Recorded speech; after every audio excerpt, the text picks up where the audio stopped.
Chapter 136. That night, it was destined to be an unusual one.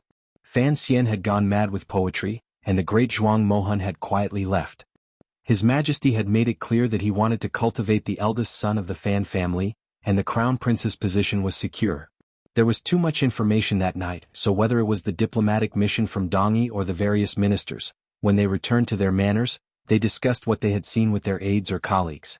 But what shocked everyone the most and what they discussed the most was, of course, the 8th-level functionary Fan Xian's performance in front of the palace. In the end, they all came to a common conclusion: Sir Fan was truly a poet. Some people wondered if Fan Xian had composed so many poems over the years, and then released them all in one night. After all, the circumstances of these poems were different, and the feelings were different. If it was said that he had wandered between such different and intense emotions in one night, and could still form naturally, then the poet would probably go crazy. But no matter which one it was, everyone still believed that Fan Xian was not an ordinary person. Nonsense, what ordinary person could bring out so many good poems like they were cabbages? Even if you were not afraid of getting tired, you still had to be able to grow them. In short, in the world close to the kingdom of Qin, all the beautiful, passionate, or gloomy literary works had been unwillingly or willingly brought down by Fan Xian's mouth. From then on, they had become an inseparable part of the spirit of this world. There were some parts of the poems that people did not understand, and they all took it as Sir Fan's inarticulate speech after drinking too much. They were waiting for him to sober up and ask for advice. As for whether Fan Xian would have to cover up his lies, and thus be forced to write a comprehensive history of China and write the 4 great masterpieces, or whether he would have to castrate himself to avoid trouble, that was a matter for another time. On the carriage back to Fan Manor, Fan Xian was still sleeping soundly. Later, some busybody did some calculations for him. That night at the palace banquet, not to mention how many poems he had composed, he had drunk no less than 9 liters of royal wine. So when his poems were destined to intoxicate many scholars, he himself was already drunk to the point of unconsciousness. He was carried out of the palace by the eunuchs under the feet of His Majesty. His body reeked of alcohol and he was full of complaints. Fortunately, he did not faint in front of the people who looked at him as if he were an immortal. On the carriage of Fan Manor, the eunuchs in the palace carefully instructed the servants of Fan Manor to take good care of their master. The masters had all spoken. This master's head was the treasure of the kingdom of Qin, and they did not dare to damage it. The carriage arrived at Fan Manor. The well-informed members of Fan Manor had long since known that their young master had won a great deal of glory in front of the palace. He had slapped Zhuang Mohan in the face and everyone in the manor shared his glory. The personal attendant happily carried him off the carriage. Madame Lu personally cleared the way and sent him to his bedroom. Then she personally went to the kitchen to cook some soup to sober him up. Fan Ruoruo was worried that the maid was not careful enough, so she carefully wrung the towel and wet his dry lips. Fan Xijia, who had been woken up by the noise, rubbed his sore eyes. He looked at his unconscious, drunk brother with jealousy and admiration. Count Sinan, Fan Jian, was in his study with a smile on his face. Even the uneducated servants could read his master's expression. He wondered what he should write in his memorial to His Majesty. His Majesty should not be surprised by what had happened to Fan Xian. After all, he was the child of a Tianmai. The night gradually grew dark. After a period of excitement, everyone gradually dispersed, not daring to disturb Fan Xian from his drunken dreams. At that moment, he suddenly opened his eyes and said to his sister, who was standing by his bed, "In my belt, there is a light green pill."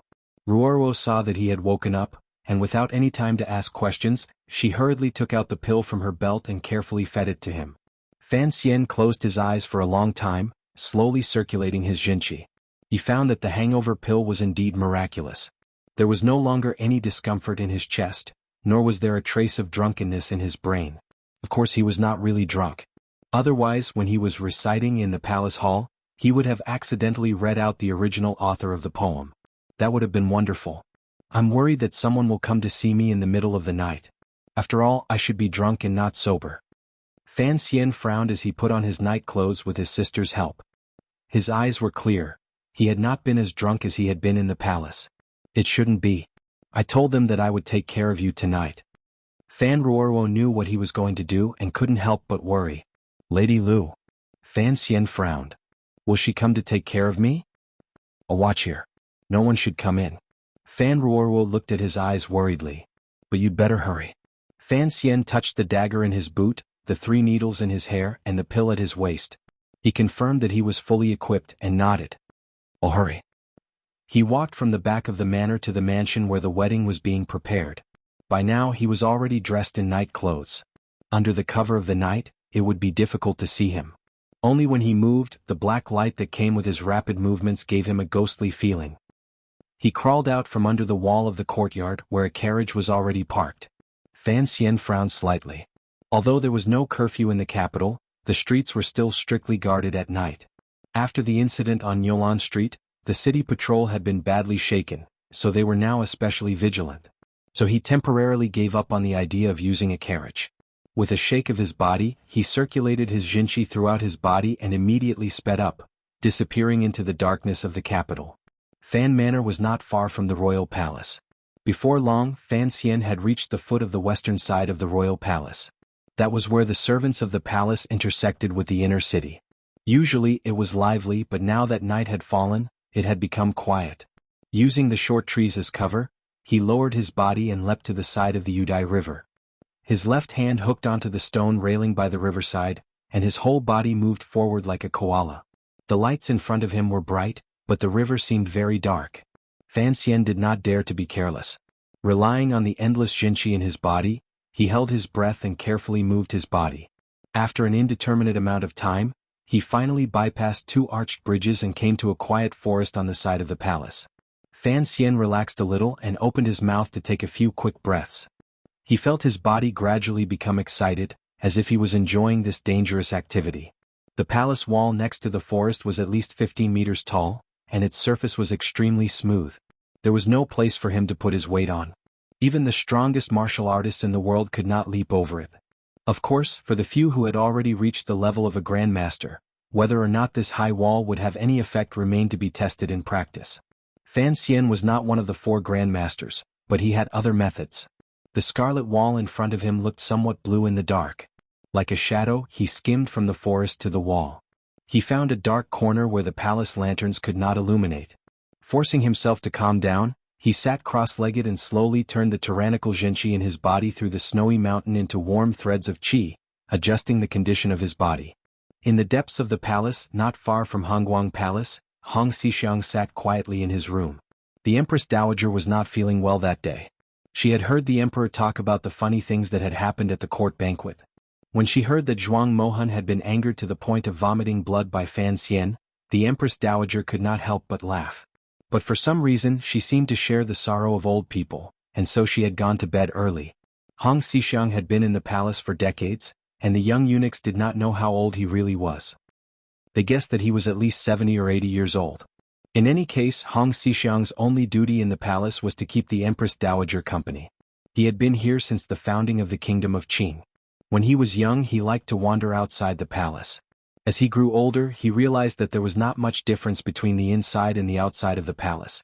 Hong Xixiang picked up a peanut, put it into his mouth and chewed it. Then he picked up a small glass of wine and took a sip with enjoyment. The oil lamp on the table was dim. The old eunuch thought of Fan Xian's drunken madness in the palace today, and he could not help but smile. Even if he was a eunuch he was still a eunuch of the kingdom of Qing. Eunuch Hong was in a good mood to be able to make the people of northern Qi suffer. On the other side of the palace the emperor's study was lit with candles. Naturally it was much brighter than the eunuch's rooms. The current emperor was a diligent ruler who loved his people, so he often read memorials at night. The eunuchs had long gotten used to it. They just kept a midnight snack with warm water waiting to be summoned. It was late at night after the banquet in front of the palace, but the emperor was still diligent. He sat in front of the table holding a brush in his hand. The tip of the brush was stained bright red, like a knife that killed silently. Suddenly, the tip of the brush stopped above the memorial, and his brows gradually furrowed. The eunuch holding the brush said carefully, "Is your majesty tired? Why don't you take a break?" The emperor laughed. "Tonight in the palace, did you not break your hand copying poetry?" The eunuch pursed his lips and smiled. "The kingdom produces talented poets. I would love nothing more than to copy poetry like this every day." The emperor smiled and did not say anything more. He only occasionally lifted his head to look out the window, feeling that there was something strange in the dark. The palace was large and it was quiet in the summer. The serving girls half closed their eyes, feeling sleepy, but they did not dare to sleep. The guards were carefully guarding the outer city, but the inner palace was peaceful. In the corner, next to the fake mountain, Wu Zhu, wearing a brand new set of light brown clothes, melded into the night. The only thing that could be seen was his eyes, which were covered by the black cloth. His entire body seemed to have become an existence very similar to the inanimate objects around him with the help of some kind of method. His breathing and heartbeat had slowed to an extreme, moving in harmony with the gentle night wind around him. Even if someone walked past him, if they did not deliberately look in that direction, it would probably be difficult to notice his existence. Wu Zhu looked at the light in the emperor's study for who knew how long. Then he slowly lowered his head, put on the black hood, and silently walked in the other direction of the palace. The route he took was very ingenious. He avoided the light and used the terrain to move. He followed the grass and flowers, entered the mountains without a trace, patrolled the lakes without a sound, and was as terrifying as a ghost. It was as if he was taking a leisurely stroll through the heavily guarded palace. Chapter 137. The oil lamp in the room suddenly flickered. This was supposed to be a good sign, but Hong Xixiang's silver eyebrows fluttered, as if he were dissatisfied. His old right hand steadily picked up a fried peanut with chopsticks. Without too much movement, he slowly swallowed the peanut paste in his mouth, tasted the fruit between his teeth, and picked up a cup of wine to drink. Only then did he stand up. It's been many years since anyone has come to this palace. Eunuch Hong's eyes were a little cloudy. He looked out the window with a somewhat listless expression, and then he gently flicked his fingers. The door to the courtyard was open. Like two strong bows, the pair of chopsticks in Eunuch Hong's hands were stimulated by a powerful and profound jinqi. Almost at the same time, the chopsticks smashed the window in front of them and shot straight into the dark corner of the door, towards Wu Zhu's face. The chopsticks carried the wind with them and the momentum was astonishing. If one was hit, it would be like being shot by two strong bows. Eunuch Hong's casual flick of his fingers had such godly power. It was truly terrifying. For some reason, Wu Zhu's reaction seemed to be a little slower than usual. Unable to turn around in time, the chopsticks tore through the clothes on his right shoulder. Swish! The chopsticks stuck into the mud at an angle, the ends of the chopsticks moving slightly. Outside the courtyard, Eunuch Hong looked at the brown-robed guest in front of him. His eyebrows twitched slightly. His face was completely covered by a hood, and it was impossible to see his face clearly. "Who are you?" Eunuch Hong's face was full of smiles. He looked like a lowly servant, but it was clear that he was much more frightening than he appeared. Wu Zhu's brown clothes tonight were brand new, so it felt a little strange. Following Fan Xian's plan, he raised his head as if staring at the other person, then said in a hoarse voice, "Sorry, this is a misunderstanding."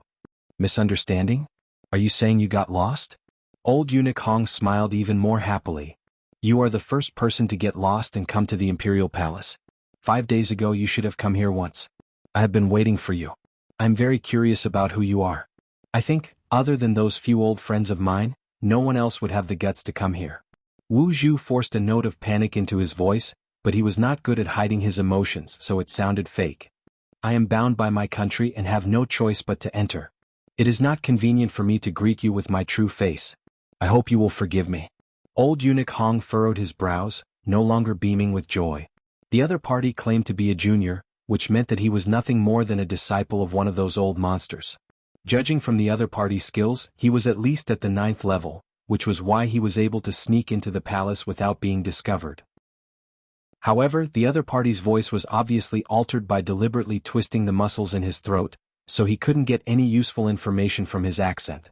"This is the Imperial Palace, child." Eunuch Hong sighed. "Do you think you can come and go as you please?" Having said this, he opened his right hand. His entire body began to slide on the ground. Suddenly he was in front of Wu Zhu. His withered hand pressed toward Wu Zhu's face. Wu Zhu's face was expressionless under the black cloth, but he knew that his opponent had misjudged his abilities. This was a great opportunity to kill him, to kill or not to kill. In the past this would not have been a problem for Wu Zhu, but tonight it was a problem. His brain calculated very quickly. He immediately calculated that even if he killed him now, he would probably have to pay a price.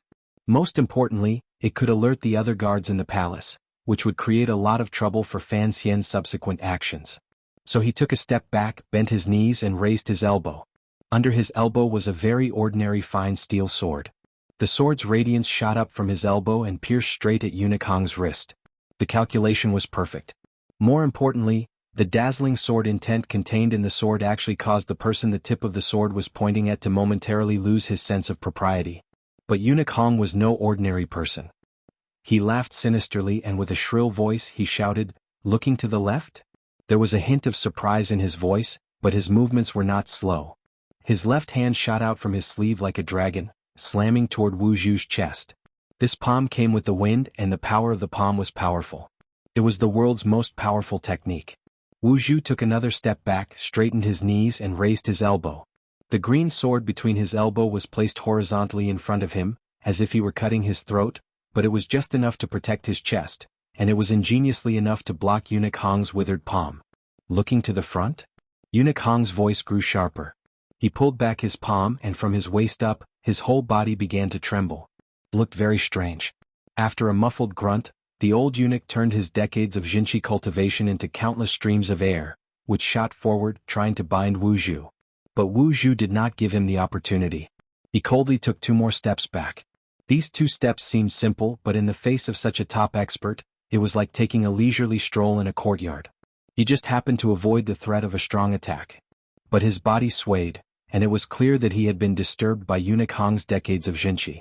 Eunuch Hong's wrinkles deepened. He looked at him coldly and said, "Don't think that you can fool the world just because you changed the direction of your sword. In this forbidden palace, since I have taken a liking to you, you can stay." Wu Zhu slightly raised his head and looked at him. He did not know what to feel, but his next step was to cup his hands. Eunuch Hong frowned in surprise. There was a rustling sound. Wu Zhu turned his body as if Eunuch Hong did not exist behind him.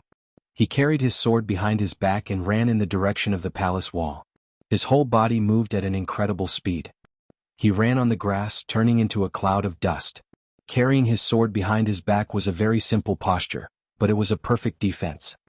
Looking to the back? A gloomy light suddenly appeared in Eunuch Hong's eyes. He did not call for the palace guards. His arms shook, and his whole body looked like a thin black bird with an extremely wide wingspan. He chased after Wu Zhu.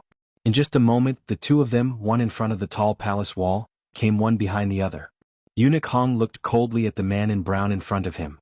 He wanted to see how he could jump over the wall. Wu Zhu rushed directly to the bottom of the palace wall. He did not slow down in the slightest. His right foot stomped hard on the stone at the bottom of the wall. The stone immediately sank into the mud. One could imagine how terrifying the power of this stomp was. And his whole body's forward speed was changed by this shock into an upward force. His whole body was thrown into the air, along the dark palace wall in the night, like a ghost. With this leap he had already covered a distance of 30 feet. Just as he was about to fall, there was a swish. The ordinary sword in his hand, for some reason, had pierced deep into the wall. His body borrowed the power of the sword, flipped over, and like a stone he was thrown out of the high wall. Eunuch Hong gave a muffled grunt. Only now did he realize that his opponent had calculated everything. Jinchi rushed out of his body, and just as he was about to hit the palace wall, he also floated up. But his posture was graceful, and he relied on a breath of Jinchi. Compared to Wu Zhu's ruthlessness, he looked much more at ease. Leaping up to 30 feet, the skinny old eunuch gently extended a finger and pressed it against the hole left by Wu Zhu's sword. Using the force, he flew out of the palace wall. Like a large bird in the night, he slowly floated down the smooth outer wall of the palace wall. As he floated down, his eyes were like an eagle's, fixed on the brown silhouette moving at an incredible speed in the darkness of the capital. With a sinister smile, he quietly floated past the treetops, past the residences and followed. The battle between the 2 top experts didn't make any sound, so the guards in the palace didn't notice anything. Sitting cross-legged like a mouse in the darkness under the palace wall, Fan Xian slightly tilted his head to listen to the faint sound of the wind. He stood up, gently wiped the grass and dust from his buttocks, and pressed his hands against the smooth palace wall. He did not have Wu Zhu's strong body, nor did he have Eunuch Hong's profound Nigong cultivation. But the way he used Jinchi was different from that of all the strong martial artists in the world. He could even climb the moss-covered cliff outside Danzhou, let alone this palace wall. This was Fan Xian's greatest advantage. His entire body was like a flightless bat, slowly climbing up the palace wall. Although slow, it was very steady and there was no way he would fall. If it was suddenly daytime and someone was watching from afar, they would certainly see an ugly black dot on the vermilion palace wall. Climbing over the palace wall, he carefully avoided possible hidden sentries. Finally, Fan Xian's feet safely stepped onto the palace grass.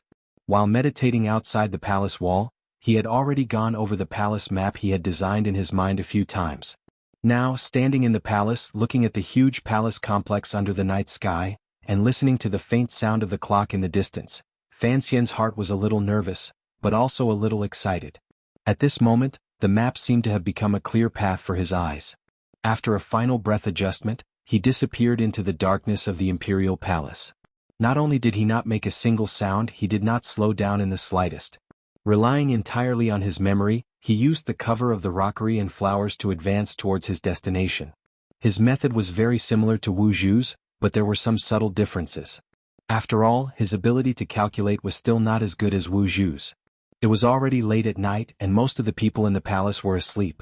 Fan Xian hid in the darkness outside Hongguang Palace, and confirmed that there were no aces in the inner palace. The real armed guards seemed to be in the front hall and the corner tower. This knowledge made him frown. The palace guards were so weak it was a very risky thing to do. If Northern Qi sent a large number of aces to invade, what would he do? As a thief who broke into the Forbidden Palace at night, and still worried about the country and its people, Fan Xian was truly a wonderful person. But his calculations were actually a little unnecessary. In this world, the only people who could jump over a 15-meter wall without alerting the guards were those who stood at the very top of the world. If such a grandmaster came, the ordinary guards would not be of much use. He had forgotten that he was the only one who knew Spider-Man's kung fu. Chapter 138. Wu Zhu had entered the palace for the last time 5 days ago. He had confirmed that the key was hidden somewhere in Hongguang Palace, so Fan Xian had searched there first. Perhaps it had been peaceful for too long, but Hongguang Palace, where the Empress Dowager lived, was quiet and peaceful. The serving girls on night watch had all fallen asleep, and the eunuchs responsible for watching the incense burner were also drowsy. A faint fragrance wafted by. Both the eunuchs and the serving girls fell into a deep sleep. In the dim light, Fan Xian followed a relatively dark corner and slid into the bedroom. His eyes looked at the strangely luxurious bed in the distance and furrowed his brows slightly. The old woman covered by a thin silk blanket was the Empress Dowager?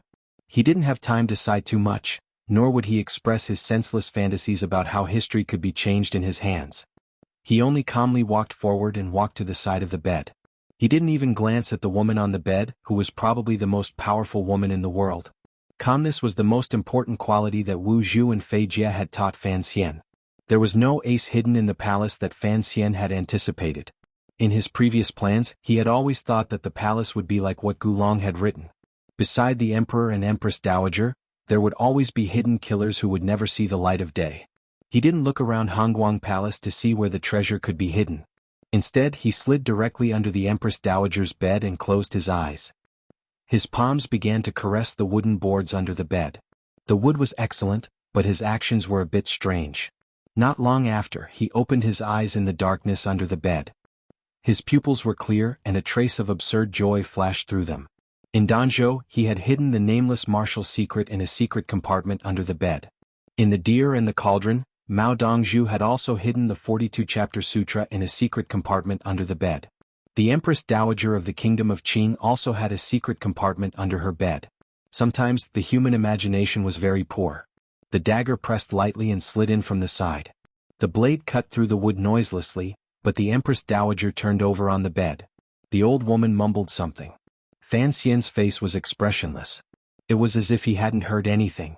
He continued to work steadily. In a short while he had taken down the secret compartment. He didn't dare to reach out and flip through it, but his night vision was very strong, so he easily and luckily saw what it was. There were no jewels or banknotes in the secret compartment, only a piece of white cloth, a letter and a key. Fan Xian looked at the shape of the key and furrowed his brows slightly. A strange expression appeared on his face. He didn't take out the white cloth or the letter. He just put the key in his pocket and slid it out. A moment later he reappeared beneath the palace walls. Climbing into the carriage, Fan Xian looked at Wang Qinian and quietly said, "What I need is speed." Yes. Wang Qinian did not know what his mission was today. He only knew that he had to pick up his master at this street corner and then meet the person he had invited back. "I don't want anyone to know that I'm in this carriage." "Don't worry, sir. This is a car borrowed from the Bureau of Military Affairs. No one will dare to stop it and no one will know." "Very good." Fan Xian's mind relaxed a little. He leaned back in his seat and frowned.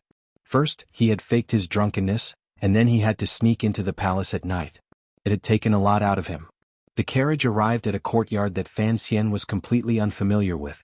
The two of them quietly got out of the carriage, put on their masks again, and went straight to a secret underground room. Wang Qinian said in a muffled voice, "Sir, this is a locksmith." In front of the two of them, on a small wooden table were many metal tools that neither of them could recognize. They glowed faintly under the light. The owner of the tools was a middle-aged man who looked somewhat honest and slow. His face was a sheet of iron, but he had a simple and honest smile on his face.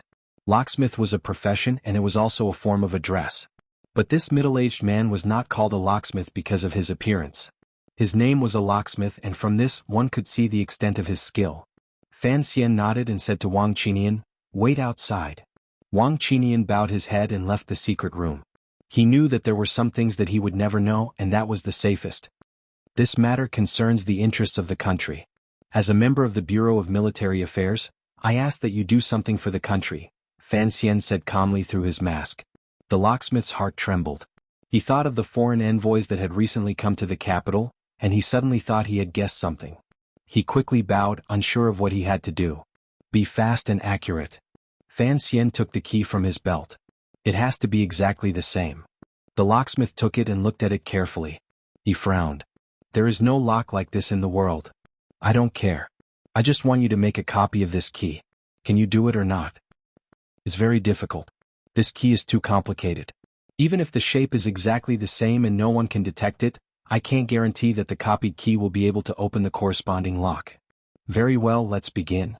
Fan Xian was pleasantly surprised by the reply, but his voice was still cold. The locksmith nervously copied the key, and from time to time came the sound of grinding iron. Fan Xian also nervously looked at the door of the secret room. He didn't know how long Wu Zhu could stall Eunuch Hong. Eunuch Hong lived too close to Hongguang Palace. If Eunuch Hong returned to the palace, it would be difficult for Fan Xian to put the copied key back. Finally, the locksmith finished his work, sweating profusely. He handed the key to Fan Xian. Fan Xian compared the two keys and found that the copied key was exactly the same. Even the rust on it was almost identical. He finally relaxed a little. He smiled and asked, "What did you do before?" His face was covered with a black cloth, so his smile looked a bit strange. I was a thief. The locksmith was sweating profusely. He didn't know what he had to face after completing such a secretive task. Fan Xian thought to himself, so it's someone in the same line of work. He squinted at the tools and molds left on the table and frowned. He walked to the table and grunted. Tyrannical Jinchi rushed out of his body and smashed all the molds in his hands. He told Wang Qinian to destroy the metal tools as well and send the locksmith south for a while. Only then did Fan Xian relax and return to the palace. He re-entered Hongguang Palace. The sweet fragrance had faded, but the night breeze was still gentle. The atmosphere of peace and harmony filled the palace. Like a ghost, Fan Xian slid under the bed and put back the copied key. He took out the adhesive he had brought with him and rearranged the secret compartment. Only then did he quietly leave the palace. Fan Xian didn't know how long it had been since the last bell rang. He knew it was time for him to leave. But at that moment, his eyes fell on a small courtyard on the other side of the palace. It was Guangxin Palace, where the eldest princess lived. Fan Xian's plan for today had been perfect. If he didn't want to complicate things, he should have immediately left the palace and waited for things to gradually develop. Perhaps it was the joy of obtaining the key that got to his head, or for some other reason Fan Xian's next move was somewhat unexpected. He believed that under the cover of darkness, even in a palace as strict as the palace, he would still be able to walk freely. Walking along the corridors, Wu Zhu and Fei Jie, the two masters of darkness, relied entirely on their nocturnal abilities. With great difficulty, they approached Guangxin Palace. Along the way they even brushed past a yawning palace maid. Guangxin Palace was still lit. It was obvious that there were people inside. Guangxin Palace was different from the other palaces in the palace. There was a small wall outside the palace. As the saying goes, if you've already crossed the river, what's there to be afraid of? But Fan Xian knew that many masters eventually died at the hands of mediocre people. So he carefully circled to the back of the palace, closed his eyes and climbed up the thick pillar. His palm fell on the smooth surface of the pillar. Fan Xian had used up too much of his Jinchi that day. He couldn't help but feel flustered and impatient, so it was a bit difficult to climb up. Carefully he climbed to the roof of Guangxin Palace. He didn't dare to open the roof tiles to peek. Instead, he squinted his eyes and looked for the hard-to-find bright tiles among the glazed tiles. Perhaps his luck was too good. The roof of the royal palace did not need bright tiles, but the eldest princess was someone who liked daylight. So Fan Xian found one and carefully crouched down, lowering his head to ensure that each simple movement was stable and did not make any noise. Under the bright tile the light was not bright. But with Fan Xian's eyesight he could still see and hear clearly. He squinted, knowing that he had guessed correctly. And his luck was good. The eldest princess, Li Yunrui, reclined on the couch. Her face was languid and she looked charming. She only wore a white robe. Under the thin silk, the curves of her body were revealed. There was a hint of youth in her maturity. If any man in the world were to see her, they would probably bow down to her bare feet. As the emperor's closest sister, she didn't need to use her beauty to seduce him. And the man in front of her was 70 years old. Before tonight, he was known as the world's foremost scholar of morality. He wasn't someone who could be seduced. Zhuang Mohan coughed twice. My business is done. I hope the eldest princess will not break the agreement. The eldest princess played with the fake scroll that she had spent a fortune to make. She smiled sweetly, filling the room with spring. In a soft and timid voice she said, I want Master Zhuang to trample Fan Xian to the ground, so that he will no longer have the face to stay in the capital. Can you do that?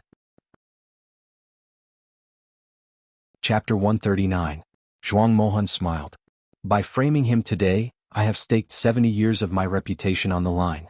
If I lose, I am willing to accept the consequences. What I do not understand is that Master Fan is like a celestial being in poetry. If you had told me earlier, I would not have humiliated myself. The eldest princess sighed. I did not expect that child to have such a demented temperament in addition to his reputation for poetry. Zhuang Mohan closed his eyes, a look of regret on his face. After a while he said slowly, I am not regretting anything else. I am only lamenting that I have been sober for half my life. Now that I am old, I have done such an ugly thing. If Master Fan hadn't written 300 poems in one night, perhaps the people of the world would have believed that Master Fan was a shameless plagiarist because of what I said. The old man opened his eyes. They were calm and clear again. He smiled. That is fine. Fine. The eldest princess's bare feet slid gently along the edge of the couch. She bit her lip and said bitterly, Master Zhuang, mother has always respected your talent and virtue. That is why I invited you to live in the palace. I have fulfilled my promise to you. What about your promise to me? Do you think that the agreement between the two countries has been signed, and that your brother will soon be welcomed back home, that Fan Xian will be able to preserve his reputation, and that you, old fox, will feel at ease? Zhuang Mohan smiled. A mistake is a mistake. My heart belongs to my family. That is why I fell into the eldest princess's trap and came to Qing. My brother has killed countless people in the first half of his life. If the eldest princess wishes to go back on her word, there is nothing I can do. I can only pray for him after I return to northern Qi. I hope that he will live a more comfortable life in the prison of the Overwatch Council. The eldest princess smiled. I sold Yan Bingyun to your student, the emperor. That was the only way you could bring Shaoan back to northern Qi. This deal was not between you and me but between your emperor and me. But I have already fulfilled my end of the bargain, and you have not done what you promised me. Tonight in the palace, if you had not pretended to spit out blood and admitted defeat, but instead insisted that Fan Xian's poem was a copy, who knows what would have happened. So, Master Zhuang, after you return, remember to send a message to your emperor's students. Northern Qi owes Guangxin Palace a favor.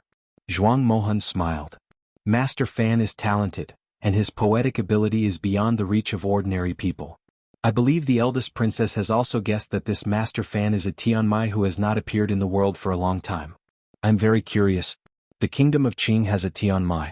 Why is it that they are not in a hurry to protect him? Instead, they want to get rid of him.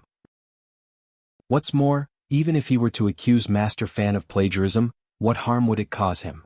The eldest princess said lightly, I have never believed in the nonsense of a Tianmai being. Master Zhuang is well-read and should know what the saints say. If Fan Xian was some Tianmai person, if his ability was only in reciting poetry and such small things, what good would it do the Qing court? As for why I want to deal with him, that has nothing to do with you. Zhuang Mohan had staked decades of his life on the peerless position he held in the hearts of the world's scholars. He wanted to trample Fan Xian underfoot, and it was all because of the eldest princess. But he did not know the complicated relationships in the Qing court, nor did he know that the eldest princess and Fan Xian would become mother-in-law and son-in-law in the near future. But Fan Xian knew why the eldest princess wanted to deal with him. He half knelt on the roof of the palace, his 3 fingers on the tiles were a little cold. Looking at the charming princess in her early 30s below the bright tiles, the coldness in his eyes gradually increased.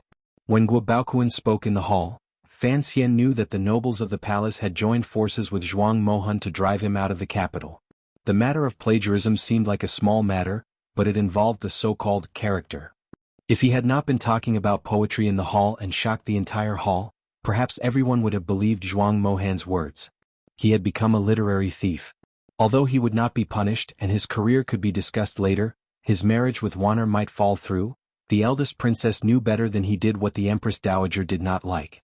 What chilled Fan Xian even more was that the former head spy of Northern Wei, Xiao En, in the secret agreement between the two countries, was Zhuang Mohan's elder brother. In order to persuade Zhuang Mohan to come to the Qing kingdom to suppress him, the eldest princess did not hesitate to sell the head spy of the Qing kingdom stationed in northern Qi, the son of a court official Yan Bingyun, to the enemy country. She was too daring. How could the emperor in the palace tolerate his own sister doing such a thing that harmed the country's integrity? The summer night breeze blew through the eaves of Guangxin Palace, calming the frowning Fan Xian. He knew that even if he heard these secrets, he could not use them to threaten her. She was the emperor's sister and the Empress Dowager's favorite daughter. These 2 identities alone were enough for her to run amok in the Qing kingdom, selling out officials for her own personal gain. Fan Xian looked at the woman's jet-black hair on the couch below and felt a wave of disgust. This woman was not only crazy but also perverted. At this moment, Fan Xian seemed to see the whole plot clearly. The agreement between the eldest princess and the emperor of northern Qi was to sell out the head spy of the Overwatch Council, Yan Bingyun, who had been undercover in northern Qi for 4 years, in exchange for Xiao En and Xi Lili. The price northern Qi offered was to invite the world-famous Zhuang Mohan to the capital of the Qing kingdom and use his mouth to destroy Fan Xian. At the same time, they could use this to teach a lesson to the Overwatch Council, which had never listened to the eldest princess. However, he didn't know what else was included in the agreement between her and the emperor of northern Qi. Fan Xian guessed that by selling off the head spy of the Qing kingdom in northern Qi, the eldest princess must have obtained more than this. She must have obtained something even more terrifying. Did the emperor know what his own sister was doing? He touched the hard key at his waist and a cold light flashed in his eyes. He thought of a way to deal with this, adjusted his breathing in the night wind and began to retreat. The palace was too dangerous and he did not know how long his good luck would last. Just as he stepped off the pillar, he saw 2 people slowly approaching from the end of the corridor, holding palace lanterns. Fan Xian's heart trembled, and he carefully hid his body in the shadow of the pillar. As the lanterns neared, he moved his feet subtly, keeping his body in the same area as the shadows. He secretly prayed that this serving girl would be like the one who had passed by him earlier, and would not discover him. The serving girl had already walked past the pillar, and Fan Xian had already moved to the other side of the pillar. Suddenly the palace maid stopped. This palace maid seemed to have some status in Guangxin Palace. She whispered something to the little girl who was following her. The little girl responded sweetly and left. The middle-aged palace maid stood and waited. The distance between her and Fan Xian was only 1 wooden pillar. Fan Xian carefully adjusted his breathing with Jinqi, gradually matching the breathing of the serving girl behind the pillar. At the same time, he heard with some peace of mind that there was no change in the serving girl's breathing. It seemed that she had stopped here by coincidence and had not discovered him. The 2 of them were still separated by a wooden pillar. Suddenly, a cold light flashed in Fan Xian's eyes, which were not covered by his black mask. His entire body twisted a few inches to the left. This innate sense of danger had allowed him to escape a disaster. Where his body had originally been, the sharp tip of a sword had silently pierced through the wooden pillar. Because the wooden pillar was too big, the tip of the sword only extended a little. It was cute and full of killing intent, and it told Fan Xian that if he had not twisted earlier, the tip of the sword would have been in his waist. Fan Xian coldly circled around the long pillar, and like a mudfish, he accurately locked his hand forward and grabbed the middle-aged serving girl's left forearm. His reaction was different from that of a normal fighter, and he did not care about the other party's movement to draw the sword. The effect was very good. The serving girl's sneak attack had failed, and she was afraid that the assassin would stop her from drawing the sword, so she concentrated all her jinqi on her right arm, and the defense of her left arm was much weaker. With the sound of a piece of paper being torn apart, the serving girl drew the sword from the wooden pillar, and opened her mouth to scream. Fan Xian's eyebrows relaxed, and the tyrannical jinqi in his body poured into the other party's left arm with great vigor. This palace maid had the strength of level 7, but she had never encountered the strange genuine qi in an assassin's body. She felt a stabbing pain in her meridians, as if countless knives were scraping the tender walls of her meridians. This kind of pain made the palace maid's chest tighten, and she actually swallowed the warning sound, making a strange soft sound in her throat. Fan Xian recognized at a glance that this serving girl was the one who had welcomed him into Guangxing Palace. Her eyebrows were extremely long, and her appearance was very special. The serving girl's eyebrows trembled, and she circulated the jinqi in her body, wanting to fight him head-on. She did not know that the hand holding her arm would suddenly lose its jinqi, and all the jinqi she had circulated around her body would fall into thin air. In a daze she felt very uncomfortable. Because of this sudden imbalance, the right side of her body seemed to be slightly sluggish. In this split second the right side of her neck went slightly numb, and then she immediately felt her entire body become slightly stiff. Fan Xian frowned and his 2 fingers retracted from her neck. He knew that the poison on the needle could not truly seal the throat with blood. He immediately flipped his right palm over, and pressed it against the serving girl's abdomen, where the ribs connected. With a muffled sound, the serving girl's chest caved in, and blood flowed from all her orifices. She died. Chapter 140. He didn't know if the young serving girl had gone to report, or if it was a trap set up by the serving girl who had died by his hand. But Fan Xian knew that although he hadn't let the serving girl make a sound during the fight, the true masters of the palace must have been alerted. So he didn't care about the corpse on the ground. The tip of his foot touched the stone floor, and his whole body turned into a sharp arrow, flying in the direction of the palace wall he had planned. The palace wall was still as high as ever. Fan Xian was a little annoyed at his own speed. When he finally reached the top of the wall, he heard a buzzing sound behind him, as if the air behind him had begun to tremble. He turned his head in shock and saw a general on the corner tower of the palace far away, looking at him with a bow drawn. In the night sky, an arrow flew toward his face like a soul-devouring divine object. A breath ago the arrow was on the horizon. A breath later the arrow was in front of him. The arrow seemed to have a ruthless spirit on it, insufferably arrogant. Fan Xian let out a wild roar. The black cloth on his face was shaken to pieces by this roar. The nameless tyrannical jinqi that he had quietly cultivated in his body for 16 years, in this moment of life and death, wildly and ruthlessly poured into his hands. His fists met in the air and just so happened to hit the shaft of the arrow. In a moment, the violent jinqi in his fists collided with the powerful force of the arrow. The shaft of the arrow had already been smashed into powder, and the arrowhead narrowly brushed past Fan Xian's hair, piercing the night sky far away. A loud noise rang through the night sky of the palace, startling those who were sleeping and waking them up. It was like a sudden clap of thunder on the palace wall. This arrow was too powerful. It didn't seem like something a mortal could shoot. After blocking it with his fists, the jinqi in Fan Xian's body was depleted. He fell down the palace wall dispiritedly and powerlessly. His black clothes fluttered in the night wind. He looked very wretched. Far away on the corner tower of the palace wall, Yan Xiaoyi, the commander of the royal palace, watched the assassin fall down the palace wall. Her eyes narrowed, revealing a very valiant expression. She said coldly, "He's not dead. Go catch him." Yes. The subordinate guard received the order and left. Under the palace wall, Fan Xian, dressed in black, fell. Just as he was about to hit the ground, he forcefully twisted his body, one knee, one foot, and one hand on the ground. He crashed into the ground with a muffled thud. The powerful force made him spit out blood, wetting the remaining pieces of black cloth on his face. Immediately after, he gave a low roar and ran toward the forest outside the palace walls.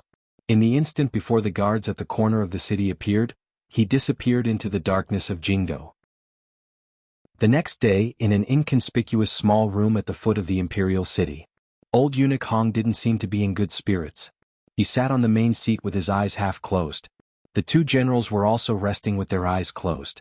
It seemed that no one was willing to speak. After a long time, Deputy Commander Gong Dian, who had been resting at home the night before, said softly, "His Majesty is shocked." The commander of the imperial palace, Yan Xiaoyi, who had shot Fan Xian off the wall with an arrow last night, now slowly opened his eyes. He said coldly, "One of the eldest princess's personal serving girls died. The eldest princess is very angry." After the two of them spoke, Eunuch Hong slowly opened his eyes. In a slightly aged voice he said, "Yesterday I fell for the trap of luring the tiger away from the mountain.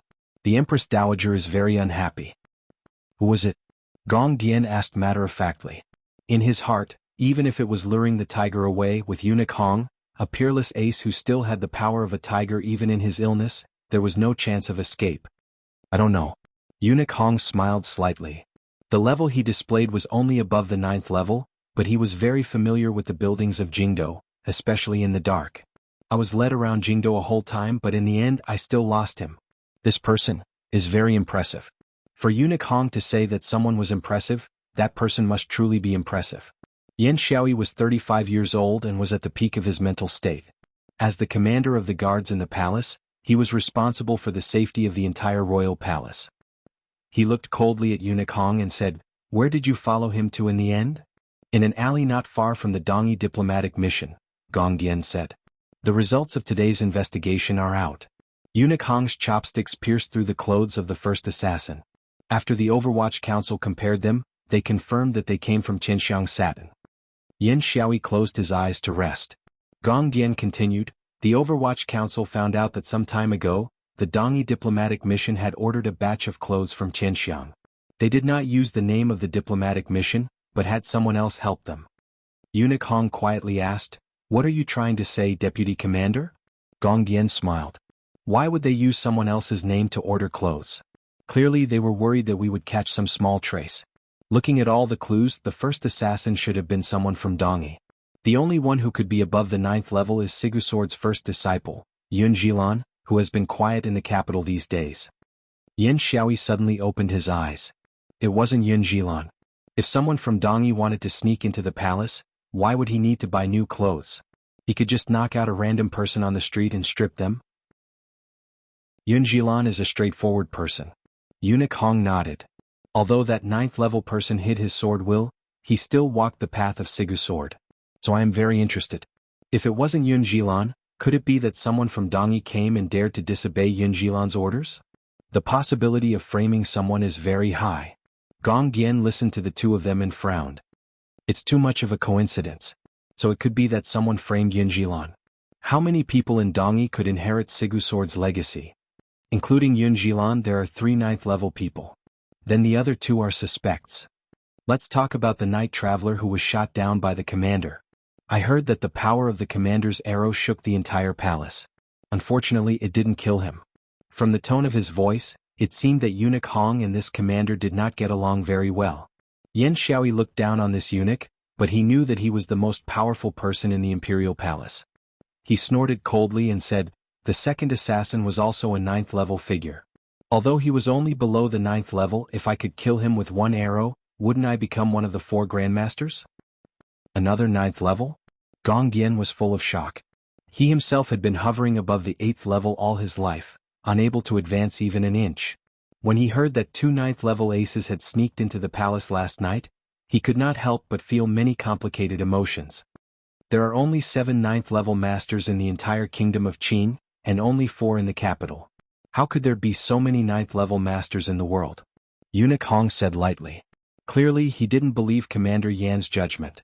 He thought that Yan Xiaoyi was trying to shirk his responsibility. Gong Dian was always afraid of this kind of situation. He quickly said, "His Majesty has ordered us to close this case within 10 days. I will immediately send people from the Overwatch Council to investigate the situation in each palace. First, we must determine why they would take such a big risk to sneak into the palace." Yan Xiaoyi shook his head. "I don't know why the second person did it, but the first person must have something to do with Dongyi. So we must start with the Dongyi diplomatic mission and find out why the clothes were ordered. It would be best if we could find out where each piece of clothing went." As they were preparing to investigate, a young eunuch suddenly rushed in and announced the emperor's decree. Last night's incident was to be investigated by Yi Zhong, the commander of the capital garrison. The palace guards were to act as usual, and no one was to announce it. After the eunuch left, the 3 palace guards in the room looked at each other. Yan Xiaoyi slowly closed his eyes. He knew that His Majesty was beginning to suspect one of them. Eunuch Hong walked out with his hands behind his back, his face calm. A few days later, the capital searched for the assassin but found nothing. His Majesty's decree actually helped Fan Xian, the true person who entered the palace. In this plan there were not many mistakes in any aspect, but forcing Wu Zhu to wear the new brown clothes was a bit presumptuous and gave the game away. Fan Xian secretly found out that Dong Yi had ordered the clothes from Qianxiang satin because the son of the master of Dong Yi liked the traditional style of clothes in the capital, so he ordered a batch. As for why the order had been made under a secret name, it was actually for a very simple reason. The young master of Dong Yi, a place where all the merchants met, actually admired the clothing of the southern barbarians of Qin. If this news got out, he would probably be cursed to death by the merchants of Dong Yi, who had always been very bold. Of course, Fan Xian had used this trick mainly because he didn't believe that Wu Zhu could perfectly imitate Sigu Jian's sword will.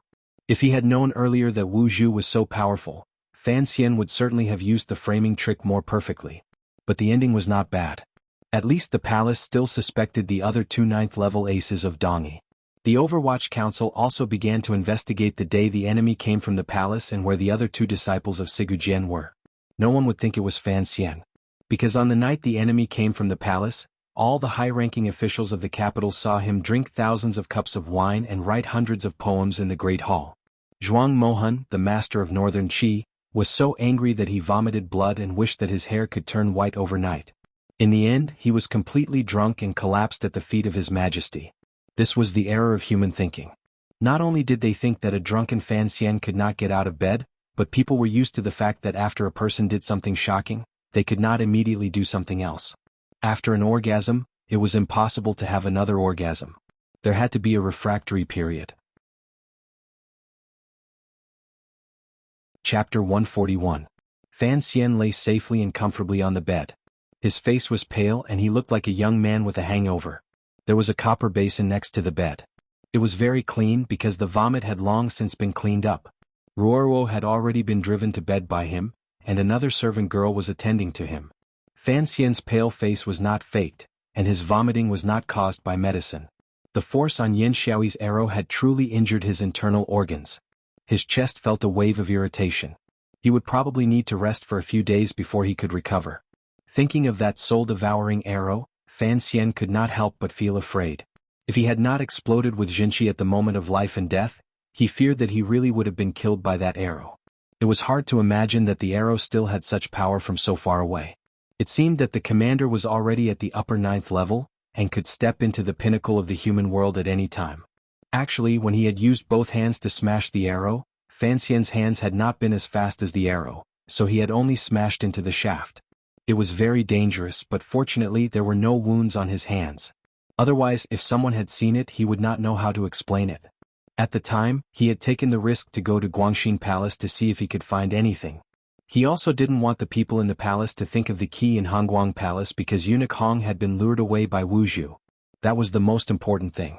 His fingers gently rested on his waist, slowly stroking that hard thing. His heart was filled with happiness. His luck was really good, but would his luck really be good forever? He decided that he would never hide things in the secret compartment under his bed again, and he would never go to the palace to play again. In the few days that he had been pretending to be drunk, Fan Xian's immortal performance in the palace had long since spread throughout the capital. Countless scholars and nobles had come to visit, but Fan Jian had coldly blocked them outside, saying that his son had exhausted himself that day and needed to rest. But the level of the people who came was getting higher and higher. Even the descendants of some of the founding fathers and high-ranking military officers had come. Just as Fan Jian was having a headache, Fan Xian used the mouths of people in the manner to announce a decision that everyone was puzzled and regretful. Fan Xian would no longer write poetry. Many people thought that Master Fan was just spouting nonsense and did not take it seriously. Only Prince Jing's Ren and Xian, who understood Fan Xian's temperament a little, knew that this matter was probably true.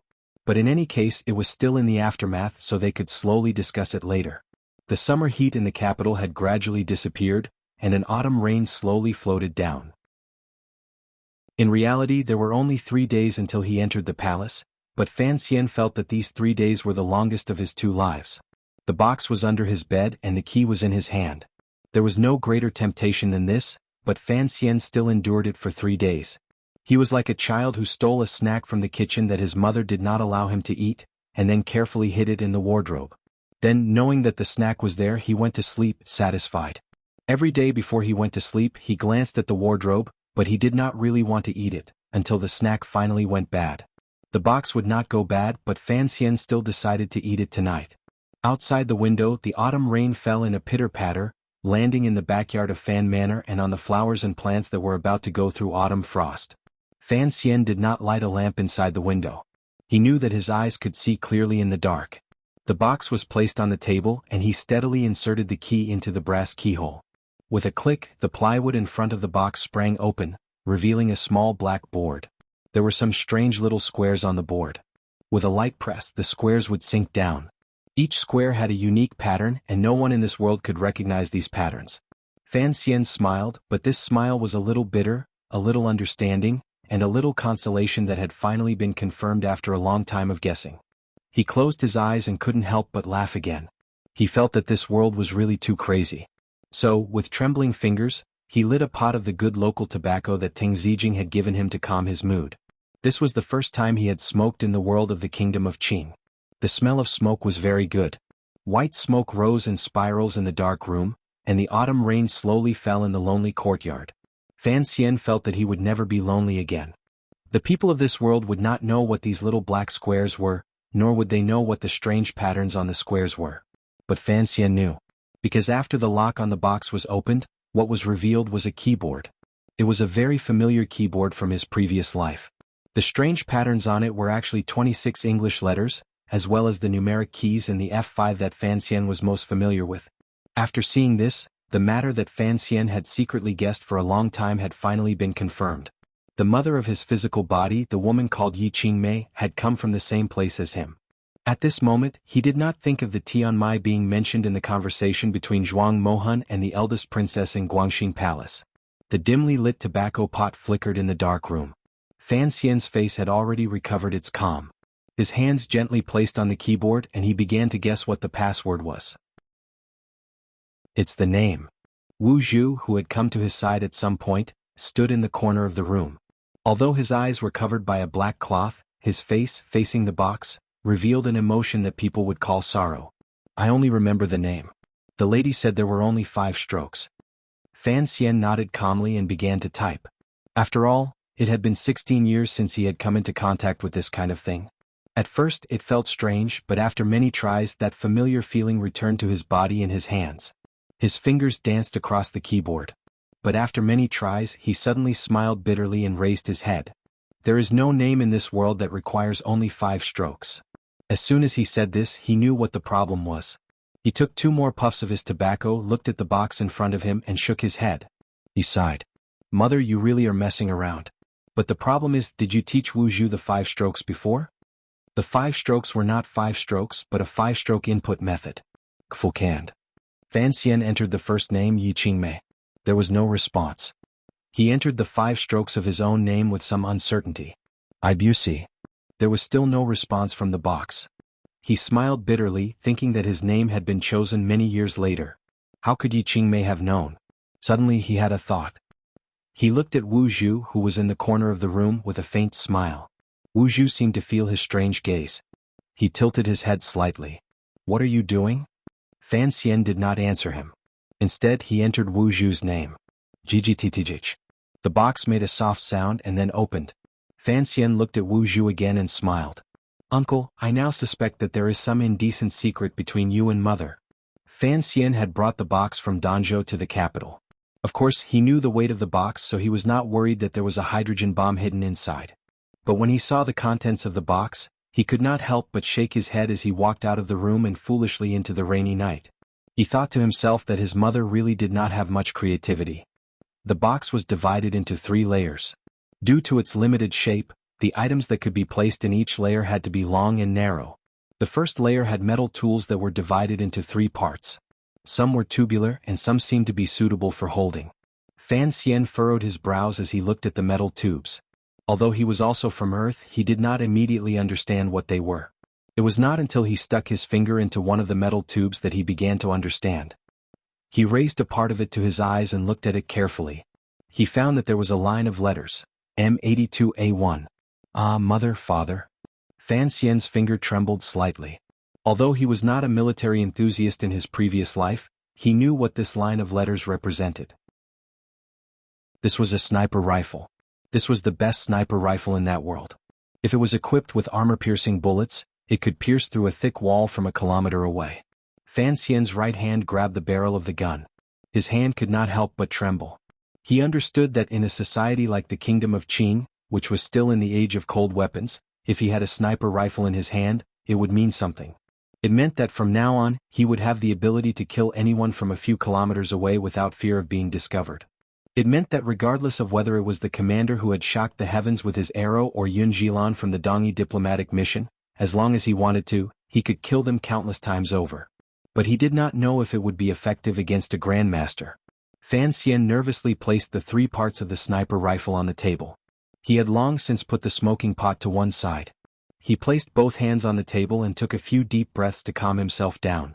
It seemed that he already had all the necessary requirements to become a demon of the night. Of course, the prerequisite was that he had bullets. Fan Xian looked at the second layer, dumbfounded. Aside from a letter, there was nothing else. There were no more than 10 bullets as he had expected. Without bullets, this sniper rifle was no better than a fire stick. Chapter 142. Where are the bullets? Fan Xian was like a girl who woke up from a sweet dream to find herself sleeping on the firewood in the kitchen. He lowered his voice and asked Wu Zhu angrily. Wu Zhu's answer was honest, but it sounded clever to others. What are bullets? Fan Xian was annoyed. He could only describe to Wu Zhu the shape of a bullet, its size, length, and how to use it. Full of anticipation, he asked, "Did you see my mother use this thing before?" Wu Zhu shook his head. "I told you I forgot some things." Just as Fan Xian was feeling slightly disappointed, Wu Zhu suddenly opened his mouth and said, "However, I remember that the things you mentioned seemed to have no use back then, so when I carried you away, I threw them all in the cellar of Taiping Courtyard." Fan Xian's temperament had long been trained to be very calm, but hearing this he couldn't help but want to hug this cute blind man and give him a big kiss. There was a letter in the second compartment of the box. The box was well sealed, so when Fan Xian lightly flicked the letter, no dust fell. To Wu Zhu. Fan Xian didn't know what to feel. So this box wasn't for him but for the person next to him. He forced a smile and handed the letter to Wu Zhu, as if forgetting that he was blind. Wu Zhu didn't take it. "The lady let me see it," he said coldly, "for you to hear. Just read it." Fan Xian smiled, tore open the letter and began to read. After reading a few lines he couldn't help but smile. He had thought that the box contained the will of the divine weapon. It was a very uncreative thing and he couldn't help but look down on his mother's methods. But after reading this letter, he realized that the woman called Yi Qingmei really did look down on all the men in the world. The handwriting wasn't elegant, and it was much worse than Ruorwo's. It even seemed a little rough and sloppy, and the tone of the letter was also very strange. Moreover, the words inside didn't connect. It seemed that they hadn't been written at the same time. "Cute little Zhu, give me a kiss. I really like you. I've wanted to introduce you to a wife many times, but you've always been cold. Be gentle. I'm really angry. If you go to that temple to fight, I guess you still won't be able to win and will have to run back like a dog. So I wrote something to make fun of you." Seeing this, Fan Xian couldn't help but glance at Wu Zhu. How could such a handsome grandmaster look like a dog? The letter continued, "What about me? When you left, I drugged someone with an aphrodisiac and succeeded in borrowing his seed. I just don't know if it will be a precious daughter or a bastard son. This box is the only thing I've left in this world." Old Mao said that in this life he had only affected the area around Beijing. Remember, I also said that when I came to this world, I only left behind this box. Seeing the words borrow seed and bastard of a son, Fan Xian almost fell off the stool. It turned out that not only was his life strange but it was also quite romantic. It was a pity that the letter did not clearly state who he had borrowed the seed from. This was the biggest question in Fan Xian's heart. The following were the original words of Fan Xian's mother, Yi Qingmei, who had once shocked the world. "It's sad, isn't it? Other than you, there is probably no one else in this world who can open this box. Who told me to be so gentle and kind as to teach you the 5 strokes that are useless in this world? Cute little Zhu doll, I really want to hug you to sleep. Come back quickly. I've put the box back in its old place. You should know where it is. Hey, if you open the box and see this letter, then of course you know where it is. I seem to have said some nonsense again. I'm just curious now. Will I have a daughter or a son? If it's a daughter, that's good. If it's a son, it'll be his father's turn to worry. And men are too ambitious. Who knows what they'll do? Okay. I admit that I'm ambitious, but I want to make this world a better place. Should this little girl's beautiful wish be described as ambition? Why do I feel like I'm writing my last words? Damn it. Baba, that's too unlucky. Who knows? Let's just say it's my last words. I've already written it down. Remember, don't use this broken spear. There's no strength in chopping ants with a broadsword. After reading this letter, destroy this box. Don't let those random people in this world know of my glorious life. They don't deserve it. I've been here, seen it, played it. I've been the richest man. I've killed princes. I've plucked the beard of an old emperor. I've used the sunshine of this world to shine. I've almost unified the world. But I just don't care. How about it? My precious daughter and bastard son. I don't think they can do as much as I can. Just live on in peace. Sigh. When I die of old age, will I be able to return to that world? Father, mother, I miss you very much. Little Juju, you don't understand what I'm saying. You don't know where I came from. I'm very lonely. People come and go in this world, but I'm still lonely. I'm very lonely. I'm very lonely. After reading the letter, Fan Xian was silent for a long time. Then he smiled and asked softly, I'm not from this world. Do you remember? Wu Zhu opened his mouth slowly. I think I remember a little. Mother said that you went to fight with the people of the temple. Did that fight make you lose part of your memory? Fan Xian's hand slowly slid along the edge of the box. I think so. If you didn't lose that part of your memory, you should be the one to open this box. After you open it, will you tell me everything? I don't think so. Fan Xian nodded. I thought so too. Maybe you'll find a small mountain village that no one knows about and grow up with me. A smile appeared on his face. Maybe that's not a bad life. He then sighed and shook his head helplessly. It's a pity that you can't start over. Why aren't you curious that I can open this box? Fan Xian teased Wu Zhu. He wanted to see the shocked expression on Wu Zhu's face when he found out that he was also a soul from another world. Why should I be curious? Wu Zhu was still very calm. He suddenly felt that the young master was just like the young lady. They were both very long-winded and boring humans. Fan Xian felt like an idiot. Does her death have anything to do with the temple? He asked. I don't know. Fan Xian was silent for a while, then continued to look at the box. There was a piece of paper stuck to the last layer of the box. He measured the difference in height between the inside and the outside. This layer should be very thin. He peeled off the paper and looked at it. He was stunned. On the paper was written, Hey, if it was Wu Zhu after seeing that letter, you should immediately destroy this box. You actually want to keep looking. Tell me the truth. Who are you? How did you open this box? His mother really was a person with a heart of crystal. Fan Xian was lost for a moment. He replied in a daze, I am your son. Of course she couldn't hear this answer. The paper was very short. There weren't many words on it. At the end there was only a warning. If it's not my daughter, then it's my son. You can look at what's below when you've killed someone. Remember. Looking at the exaggerated exclamation mark and the empty circle below it, Fan Xian didn't dare disobey his mother's last words. He obediently stuck the paper back on the box.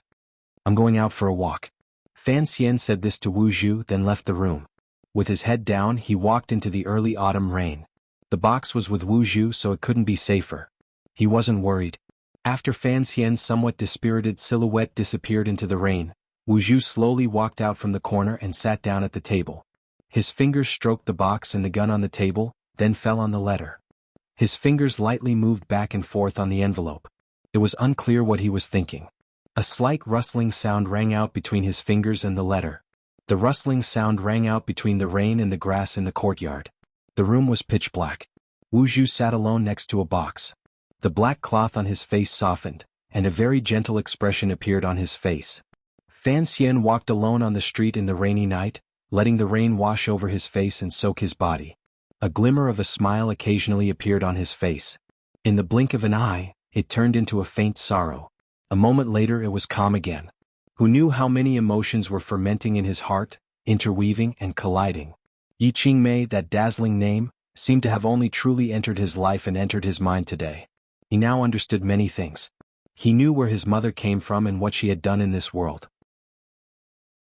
His grandmother in Danzhou had said that before his father ascended the throne, the two princes were the most likely to inherit the throne of the Qing kingdom. The two princes, on the other hand, died in a ridiculous murder case. After reading the letter, Fan Xian naturally knew that the two princes, who were always on guard against assassinations, had died under his mother's sniper rifle. In other words, the present royal family of the Qing kingdom was completely dependent on his mother to be able to have this world. His mother had built Qingyu Hall and established the Overwatch Council. She had provided the most basic of everything for the country to become powerful. It could even be said that without Yi Qingmei, there would be no present Qing kingdom. Chapter 143. Fan Xian walked on the street without feeling anything. The rain soaked into his clothes, making them cold and wet, but his heart was still burning. He looked at the streets of Jingdou again. The four-wheeled carriages walking on the streets, the glass windows of the rich families by the street, the kaleidoscopes he had seen before, and the slippery soaps, all of these things connected with him in an instant. It was as if all of these things were imprinted with his mother's aura. This street, this house, this world, everywhere had the scent of that woman. At the end of the letter, it said, "I am very lonely." Before today, Fan Xian had also been very lonely. From now on he was no longer lonely. He laughed loudly in the rainy street. His laughter traveled far and woke up some of the pedestrians who had already taken advantage of the rainy night to sleep early. Someone cursed at him. He continued to smile. Yi Qingmei was definitely not the little girl she appeared to be in the letter. Fan Xian was certain of this.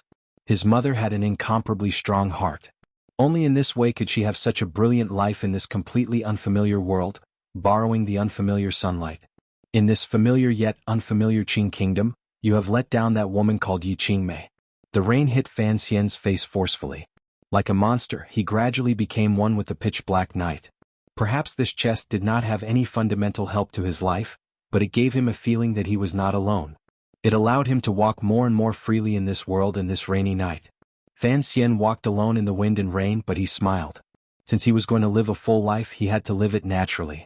Just like he had said to his sister in the beginning, when they looked back on the past, don't always feel that the word sullen was written on your face.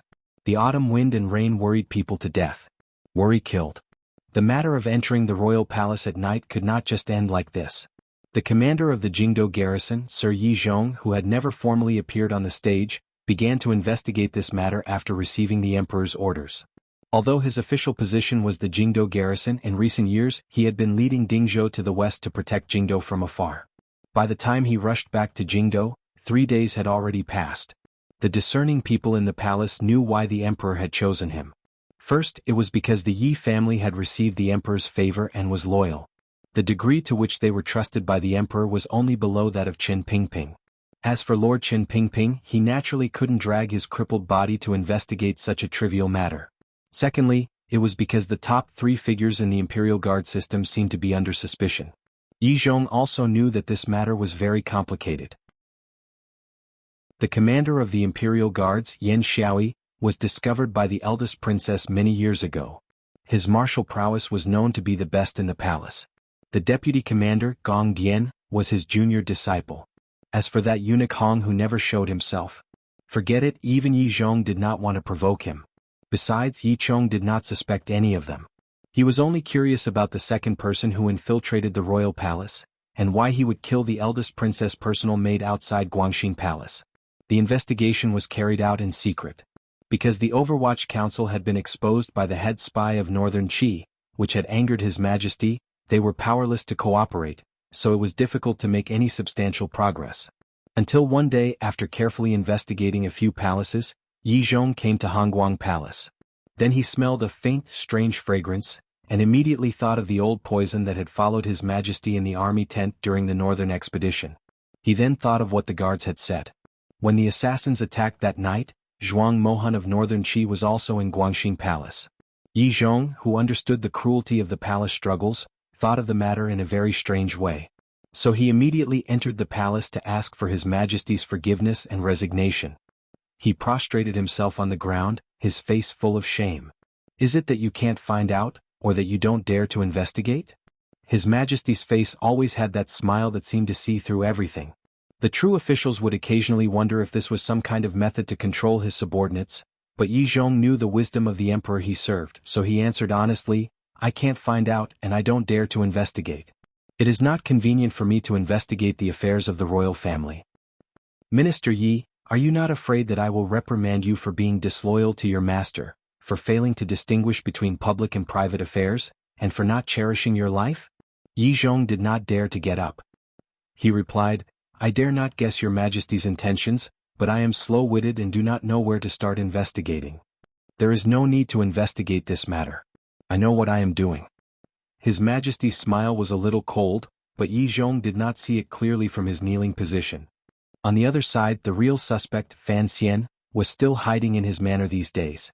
The main reason was that after he became famous for his poems, going to Taichung Temple to drink tea, or going to Honglu Temple to watch from the sidelines had become a luxury.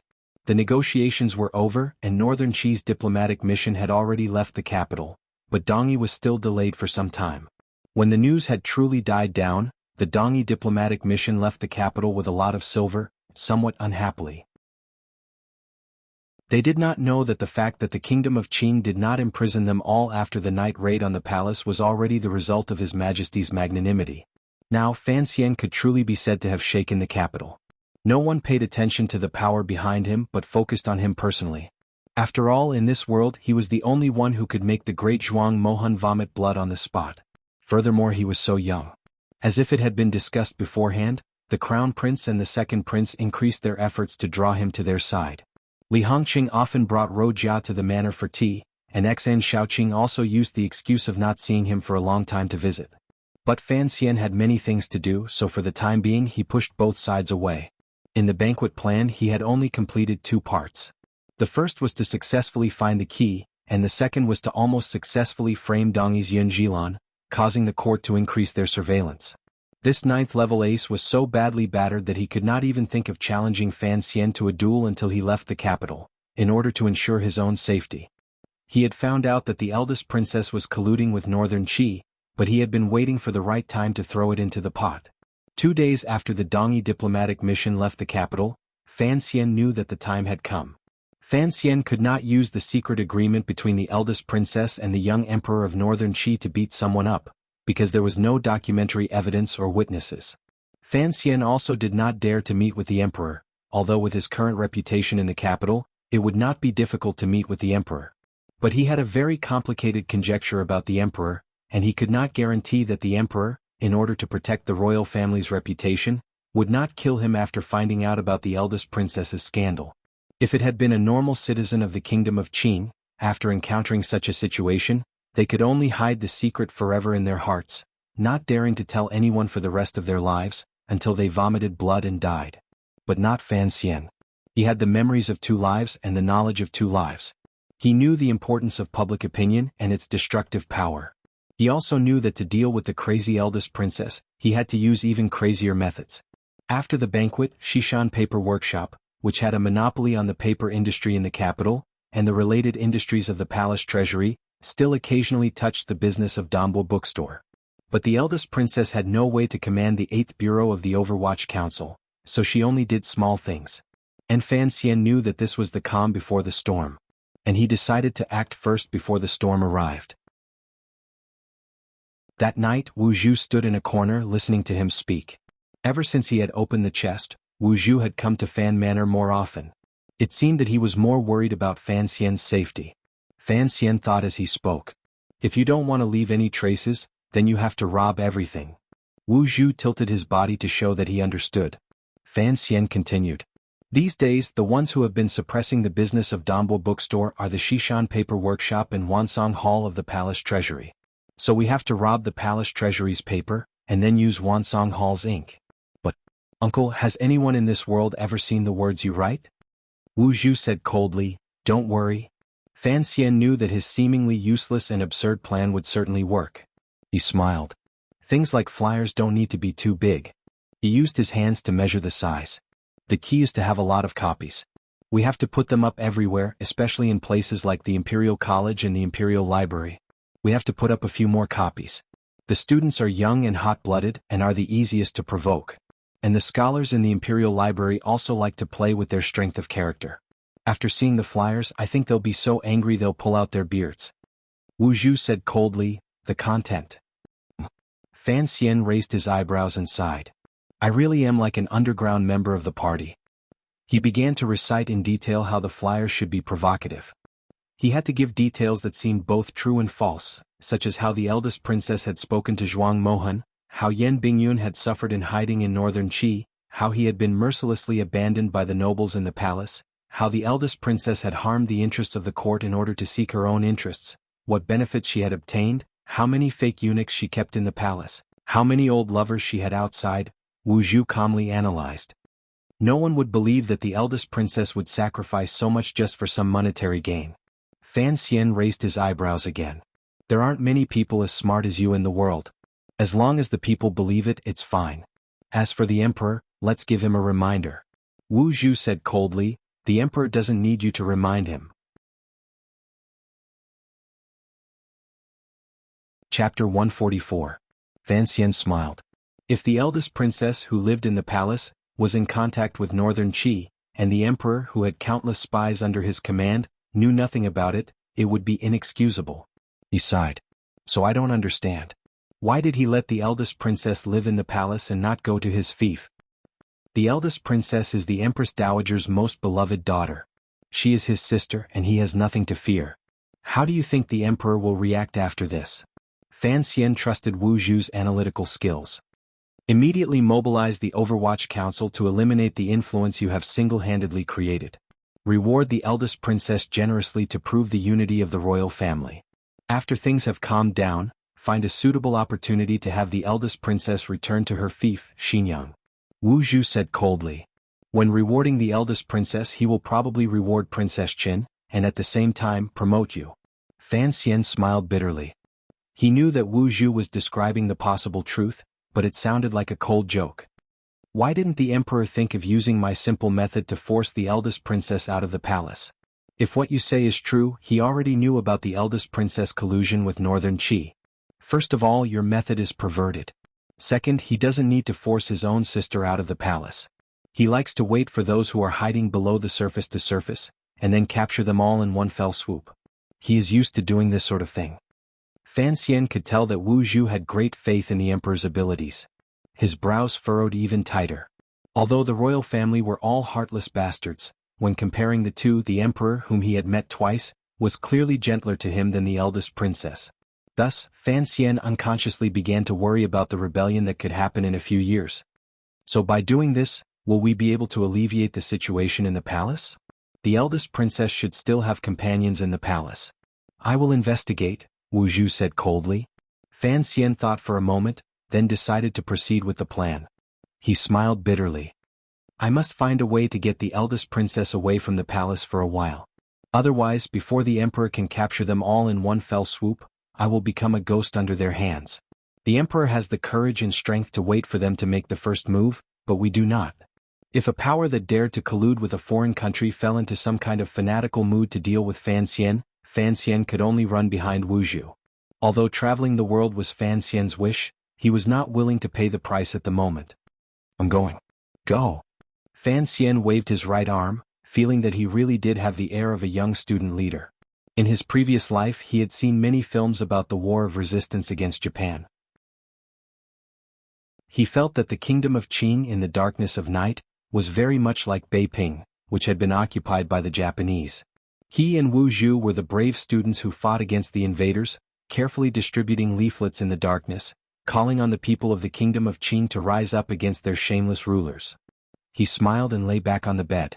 The box was just sitting there under the bed. He was not worried at all. After Wu Zhu lost his memory in this aspect, he was the only one in this world who knew how to open the box. After falling into a deep sleep, he had an incomparably sweet dream. In the early autumn, there was a great snowfall in the capital. The eldest princess shyly boarded the carriage and resentfully turned her head to look at the imperial city before leaving the world she lived in. In the beginning of autumn in September, there really was a heavy snowfall in Jingdo. The white flyers that filled the sky were like snowflakes, falling everywhere in Jingdo, especially near the Imperial College and the Imperial Library. At that time the sky was just beginning to brighten. The students and commoners who had just woken up in the morning picked up these unfamiliar pieces of paper. This was the first time in the land of the kingdom of Qing that a flyer battle had occurred. But Fan Xian had still overestimated the passion of the people of the Kingdom of Qing and underestimated the ability of the Overwatch Council and the 6 ministries to control the situation. In just 4 hours, all of the flyers in the capital had been collected into the Fangyamen by Tianhe Road. Not a single person dared to leave a flyer behind. Although the commoners rarely had any dealings with the Overwatch Council, they were afraid of the council's fierce reputation, and no one was willing to gamble with their lives. The Imperial College reacted quickly. That day they requested an edict to begin the autumn examinations early. Within half a day all sorts of measures were taken, and the situation was finally under control. But rumors did not need wings to fly, nor did they need air to breathe. They had long since spread through the streets and alleys of Jingdo. When people went out they would often look at each other. The look in their eyes no longer said, "Have you eaten?" but rather, "Have you seen it?" The reputation of the eldest princess in the capital of the Kingdom of Qing had never been good. After all, she was in her 30s and still unmarried. This in itself was quite strange. So although the commoners did not completely believe the accusations on the flyer about the eldest princess illicit relations with a foreign country, they still thought it was groundless and not without reason. The logic of the neighbors and aunties was even simpler. If she was so old and still unmarried, she was definitely not a good woman. This was the first time the royal family of the Kingdom of Qing had faced such a situation, and they could not help but feel nervous. Although the Overwatch Council's measures were effective, the palace was still in a state of panic. The palace maids and eunuchs deliberately lowered their voices as they walked. It was said that the emperor had lost his temper in the royal study, and the empress dowager had gone to Guangxin Palace. After a few slaps, the eldest princess had cried for a long time. Inside the Overwatch Council's room, there was an awkward silence. The heads of the 8 bureaus were all looking up. Chen Pingping sat in his wheelchair, pulling at the few strands of beard on his chin. He looked at the flyer and laughed strangely. Sir Chen could laugh, but the heads below him did not dare to laugh. Everyone knew what was written on that flyer. "Tell me how much of what is written on this paper is true?" Chen Pingping finally suppressed the joy in his heart and looked at his subordinates. The first to bear the brunt was, of course, the head of the 8th Bureau. All of the literary products in the capital were now under the control of him and the related departments of the Ministry of Education. Such a big event had happened in the capital today, and he had long been scared out of his wits. Without answering the director's question, he rushed to report first. The paper is from Shishan Paper Workshop, which is under the control of the palace treasury. The ink is from Wansong Hall. That family has no background. Chen Pingping frowned and looked at him. "I only asked if it was true," he reprimanded. "I didn't ask you who wrote it." The head of the 8th Bureau wiped the sweat from his forehead and carefully replied, "Slandering the princess, talking nonsense about national affairs and stirring up trouble. Naturally none of it is true." Chen Pingping smiled, but it was a cold smile. The window was still blocked by the black cloth, so the part of his wheelchair looked cold. "Is it all fake?" The flyer said that the eldest princess had a secret agreement with Northern Qi to hand over Yan Bingyun, the head spy of the Qing kingdom in Northern Qi, to them. Yan Ruohai, the head of the 4th Bureau, frowned. The matter of Yan Bingyun must have been leaked by someone in the court, and it must be of a very high rank. But if it was the eldest princess, I really do not understand how this would benefit her. This flyer says that a few nights ago, Zhuang Mohan and the eldest princess met privately in Guangxin Palace, Chen Pingping said, feigning carelessness. Yan Ruohai shook his head. Master Zhuang was invited to live in the palace by the Empress Dowager. This cannot be used as evidence. Chen Pingping looked at him with admiration. Bingyun was imprisoned in the north, and yet you can still calmly analyze the situation. Not bad. He suddenly said in a low voice, "But if there is a target to be suspected, then we should be suspicious. Do not forget, I am only loyal to His Majesty and the royal family, not to anyone else in the royal family." His eyes calmly looked at the person sitting in the back. That person was the head of the 1st Bureau of the Overwatch Council, Zhuge. He was in charge of monitoring the officials in the court, and was the most powerful person in the 8th Bureau of the Overwatch Council. Zhuge nodded and frowned. "There are only 5 people in total who know about the matter of Yan Bingyun, including me and Chief Yan. If the eldest princess is related to this matter, then where did she get the information?" Chen Pingping continued to look at him quietly. The other 7 high officials in the room gradually felt the strange atmosphere solidify. After a long silence, Zhuge remained calm, occasionally frowning. It seemed that if what was written on the paper was true, then where did the eldest princess get the information? But the head of the 8th Bureau, sitting next to him, clearly saw a drop of sweat trickle down from his temple. Qin Pingping continued to look at him calmly. Zhu Gu frowned and suddenly said, "Sir, why do you suspect me?" Finally, when he opened his mouth, Qin Pingping slowly closed his eyes and said lightly, "Because you are very stupid." Why can't it be Yen Ruahai? Examples of people selling their children for glory are not uncommon in this world.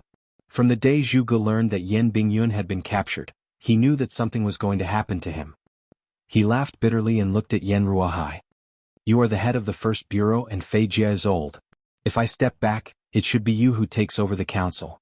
Qin Pingping closed his eyes and said calmly, "Unfortunately, you know that I have other plans, so you are not satisfied. They allowed you the power of the Overwatch Council in the future. According to the Emperor's intentions, this interesting matter could still be watched for a while, but I did not think that this morning's snowflakes would tear open everything ahead of time." Qin Pingping lightly said, "So the council can only deal with it ahead of time. Thank you, sir, for your help." Zhu Gu knew that if the Emperor personally dealt with this matter, what awaited him would certainly be even more tragic.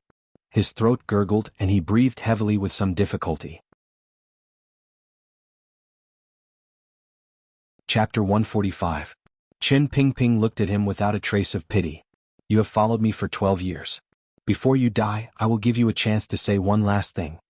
The head of the 1st Bureau paled slightly, but quickly recovered his calm smile. Looking at the man who had promoted him from an ordinary worker to the 3rd most important person in the Overwatch Council, he said sincerely, "Do not trust women. They are all crazy and they are not suited for politics." Having said this, he slapped the top of his head.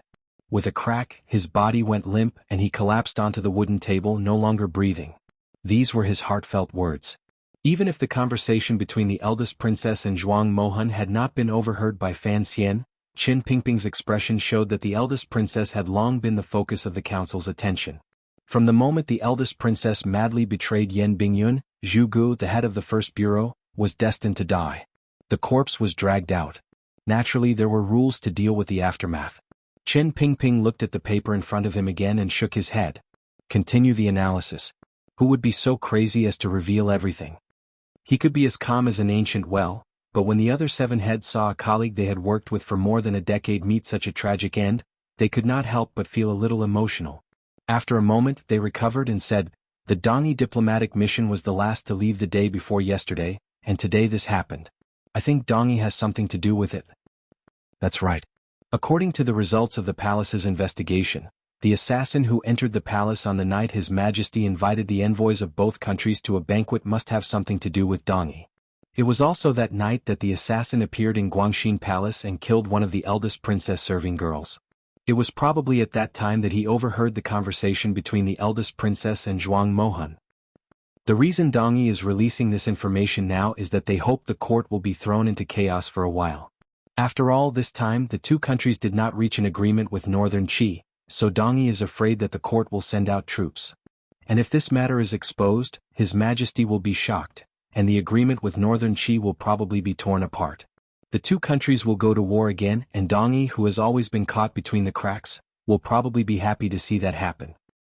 Regardless of whether it is in terms of motive or final effect, Dongi is the most likely to act. It is also the target that could benefit the most from this matter. The only question is, how could Dongi write so many copies in one night for the papers that the Shishan Paper Workshop just lost last night? You have to know that most of their people hidden in the capital are being monitored by us. There shouldn't be that many people who are not under our control. Yen Ruahai analyzed, to do this in one night, they would need at least 40 well-trained people. Qin Pingping listened to his subordinate's methodical analysis and smiled without saying anything. The room suddenly became quiet. After a while, someone suddenly asked, "What about the exchange agreement?" "Continue," Qin Pingping said calmly. "In order to capture Xiaoen, you destroyed a pair of legs.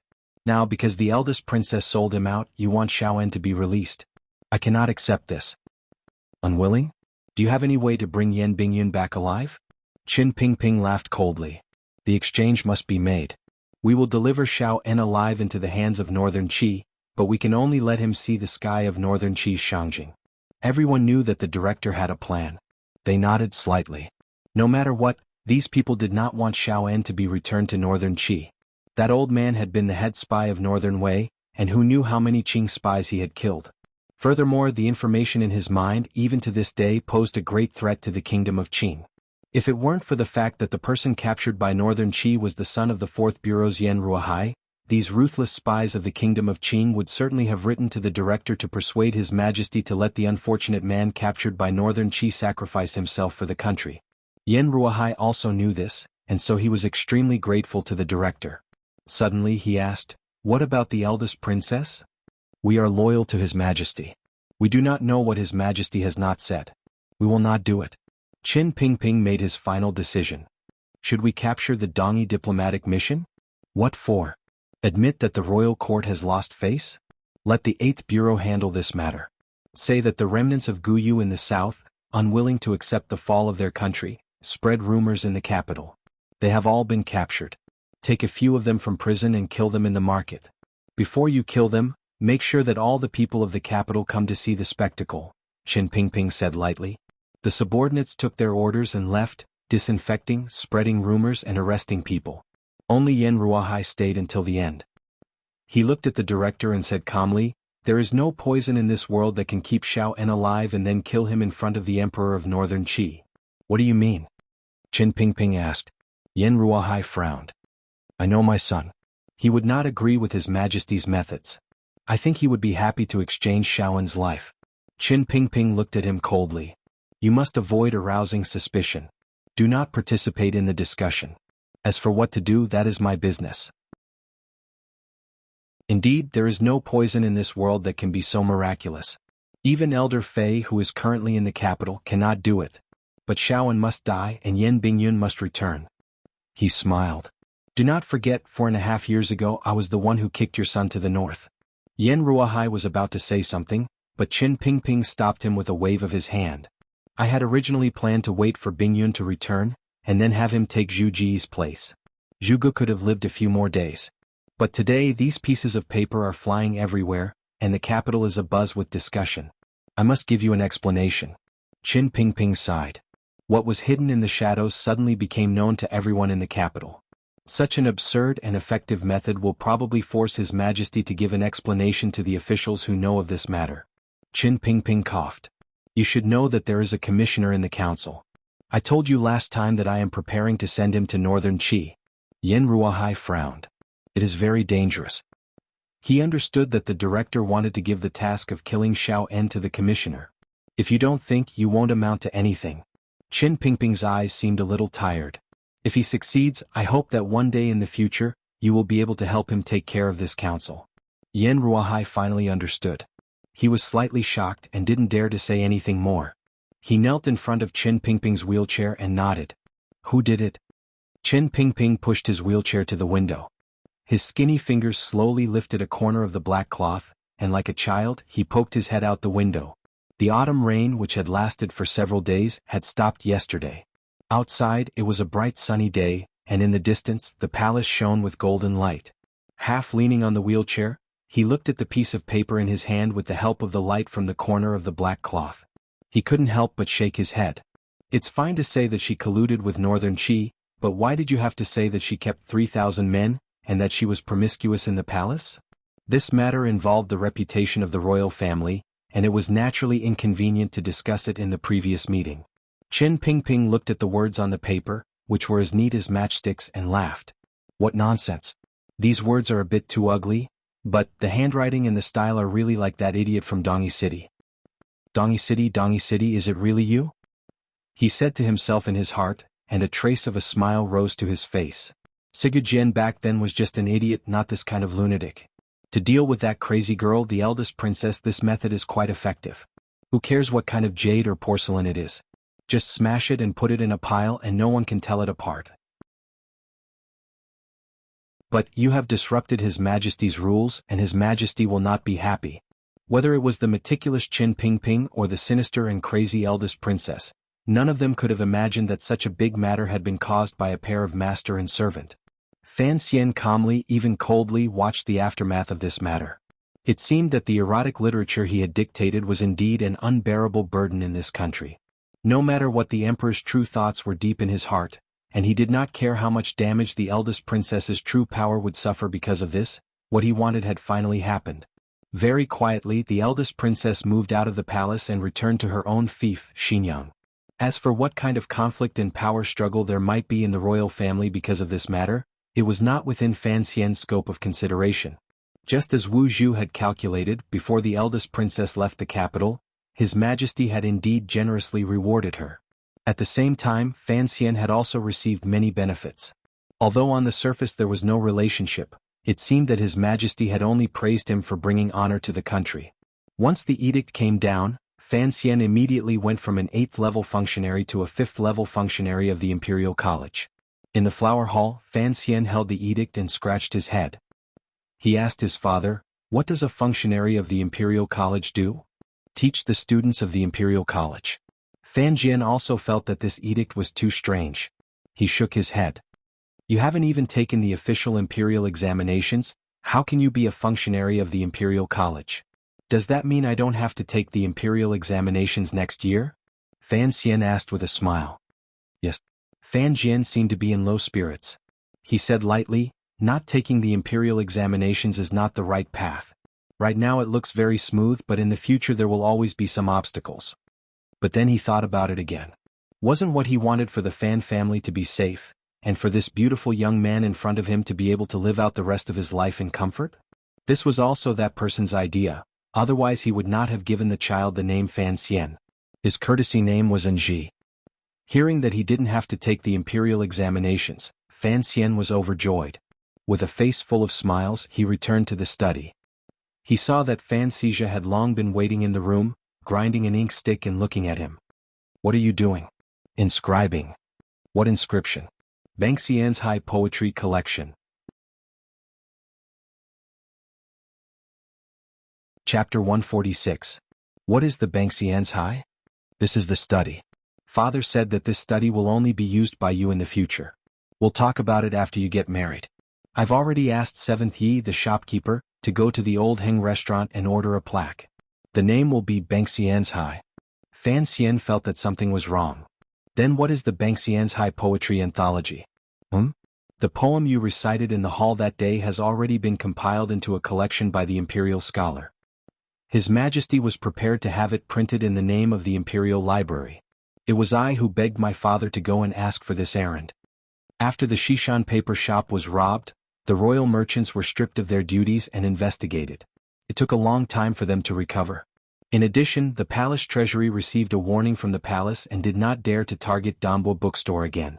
Dambo Bookstore had finally recovered, so it was only natural for them to prepare for a grand project. 7th Yi, the head shopkeeper, and Xizha, the little shopkeeper, had their eyes on this poetry anthology that had been produced by the emperor at first glance. The money from the palace was only part of the reason. Furthermore, the palace had allowed it to be privately sold after it had been printed. This was a large sum of money. Who wrote this poem? Fan Xian. Who was Fan Xian? Fan Xian was the owner behind the scenes of Dambo Bookstore. Regardless of whether it was the 7th Yi shopkeeper of Qingyu Hall or Fan Xizha, who stood behind the shopkeeper with a sinister smile, none of them would allow the court to benefit from this profitable business. Fan Xizha had always hated his brother for refusing to hand over the last 10 chapters of Story of the Stone. Now that he had the poetry anthology, how could he let it go? Fan Xian wrote the words Bang Xian's High Poetry Collection on the paper, and then wrote his own name, laughing bitterly in his heart. That night, in order to cover his tracks, he pretended to be drunk in the hall. As a result, he lost control of his temper and couldn't stop himself. In these poems, there were countless allusions that couldn't be explained clearly. If he wanted to explain these allusions clearly, he would need to write countless history books. You have to prepare the 4 great masterpieces, right? Did you get the book from World Talks Newspeak? Analects of Confucius? The Book of Songs? Don't complain that it's too little. An elevated version of Ziji Tongjian? A transmigration version of Sima's historical records? No one would have any objections even if he wrote everything down. Thinking of this amount of work, Fan Xian shuddered in fear. If it really continued to expand like this, Dambo Bookstore would probably become a disseminator of the advanced culture of his previous life, fulfilling the great ambition he had made in Danzhou. He said, "If the Imperial Library's revision doesn't work, you have to take it back. I'll revise it myself. I drank too much that day, who knows what nonsense I spouted." He made up his mind. If he could fool them, then he would. If he really couldn't, then he could only endure the pain and use being drunk as an excuse to delete everything. After all, people who drank too much were prone to amnesia the next day. This is out of print. Fan Xizha shook his head. I think in another 5 years, when you say that you don't want to write poems anymore, you can make a comeback in the poetry world. I think you'll earn a lot of money. Fan Xian smiled and shook his head. His gaze suddenly fell on a piece of pink paper in the corner of the study. He asked curiously, "What is that?" Fan Xizha said, "A gift list." Fan Xian was slightly startled. Only now did he remember that the day of his wedding was approaching. But with so many things that had happened recently, there was no need to hide it. His mood was slightly different from what it had been at the Temple of Qin. In the end, he and her mother could not coexist. Right now, the emperor could still control everything. When the time came, the eldest princess would certainly kill him. In other words, he would certainly kill the eldest princess. The wedding that he had been looking forward to for so long was gradually approaching, but Fan Xian felt a little uneasy and sad. A few days later, Dombo Bookstore's Bangxian's High Poetry Anthology was finally published. This time, Dombo Bookstore had the right to print it, and Fan Xian personally made bold and decisive cuts. He thought he could relax a little, but unexpectedly, the bookstore held a ceremony. Using Fan Xian's name, they invited Crown Prince Jing, Vice Minister of the Office of the Grand Herald, Xan Qiwu, and the others. Fan Xian was shocked. Only his talented sister, Fan Ruoruo, was willing to show her face in public as a spokesperson, and they began to sell it in a lively manner. But he himself used the excuse that he wanted to maintain the mystery of a generation's immortal poet to hide in the royal courtyard and fall in love with Lin Wan. An 8th-level functionary spat out 100 poems on the spot, shocking the great Zhuang Mohan and causing him to vomit blood and flee. This story had long since spread throughout the kingdom of Qin. Although some of the poems had already spread to the common people, this poetry anthology was said to have been personally edited by the author, which was naturally very unusual. As expected, once the poetry anthology was published, paper was expensive in the capital, and Fan Xian's reputation immediately soared to another level. Last night there was an autumn wind in the house. Fan Xian looked gently at his fiancée and smiled. The method you suggested won't work. Lin Wanner frowned and cutely pouted. I haven't gone out for a few days. In fact, this young girl also knew about the recent events in the capital. Although she had grown up in the palace, the concubines all treated her as if she were in the palm of their hands. On one hand, she was weak and gentle, and could not cause harm to those concubines. On the other hand, it was because His Majesty seemed to particularly love her. As for the eldest princess's words, she naturally did not see them, but she gradually heard some rumors. Later, before the eldest princess left the capital for Xinyang, she had once come to the courtyard. Mother and daughter were actually strangers, and after sitting across from each other for a while, the eldest princess got into her carriage and left the capital. Although Lin Wanner did not know what connection Fan Xian had with her mother's departure, she was sensitive enough to feel that Fan Xian's mood was not as relaxed and happy as it had been in the past. So she suggested that they find another day to go out and enjoy the autumn scenery. The red leaves of the West Mountains of the capital were very famous. But hearing the two words West Mountains, Fan Xian thought of the paper mill that monopolized the capital's use of paper, and thought of the eldest princess behind the mill, who seemed to be looking at him gloomily and timidly. Fan Xian knew that the eldest princess's departure from the capital, the most fundamental power was still the emperor. His words only gave the emperor a reason to convince himself and the empress dowager. To explain here, the current Qin kingdom's court and commoners all called the flyers that fluttered like snowflakes that day words. This was because it was believed that when the people had no way to appeal, they would put forth their opinions. During this period of time, the capital had actually repeated this kind of words, action a number of times, which made the Overwatch Council nervous for a while. Only after they had caught one of them did they find out that it was actually the hard laborers of the Taiyuan Road copper mine who had come to the capital to complain to the emperor. But they could not enter the attendance hall, so they had learned this method. The Overwatch Council went to the root of this, and in the end discovered that it was actually the West Mountain paper mill that provided these poor laborers with paper. But no matter how hard they tried, they could not dig out the person who had helped these laborers write their grievances. They only knew that the incomparably smooth handwriting came from the hands of a fortune-teller next to the Temple of Qin. But when the Overwatch Council went to the Temple of Qin to search, they found that there was no fortune-teller there at all, except for the high priest who seemed to have never left the temple in his life. The matter of the copper mine was naturally handled by the First Bureau. Very quickly the officials of Taiyuan Road were arrested and brought back to the capital, where they would be executed in a month. But the court could no longer tolerate this kind of action, and strengthened the control of paper. But Director Chin of the Overwatch Council did not punish the hard laborers of Copper Mountain. In the eyes of the officials, Director Chin seemed to have become much more soft-hearted. He came to his senses and looked at the slightly worried Wanner. He smiled and walked up to her, gently stroking her smooth chin. He warmly said, "What are you thinking about? The eldest princess has returned to Xinjiang. If we have a chance after we get married, we will naturally have to visit." This was, of course, a lie. Fan Xian hoped that he would never go to Xinjiang, and hoped that the eldest princess would grow old and die in Xinjiang. Of course, he also knew that before he could truly shake the power of the eldest princess and her mysterious companion, the emperor liked to play tricks to lure the snake out of its hole. The eldest princess would one day return. Lin Wanner forced a smile and said, "See? I entered the palace yesterday. You know what has happened in the capital recently. The ladies are fine, but the Empress Dowager seems to be a little unwell. The emperor is not as friendly to me as he used to be." Fan Xian sighed in his heart, thinking that the emperor was having a headache over who the prince was in cahoots with her mother. How could he be the same as before? The two of them chatted for a bit. Suddenly they heard what seemed to be the sound of a nanny coming up the stairs. Fan Xian reflexively leaped up and climbed onto the windowsill, preparing to jump out. Lin Wanner giggled and said, "Are you really used to it?" Fan Xian laughed with some embarrassment. Looking at Wanner's slightly pale face, his heart was filled with tenderness. He went forward and pulled her into his arms. In a low voice he said, "Don't tire yourself out before the wedding.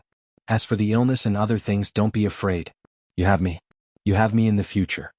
The green tree branches outside the window stubbornly maintained their vibrant color in the autumn wind, trying to prove that no matter how bleak the outside environment was, it still had a yearning for beauty.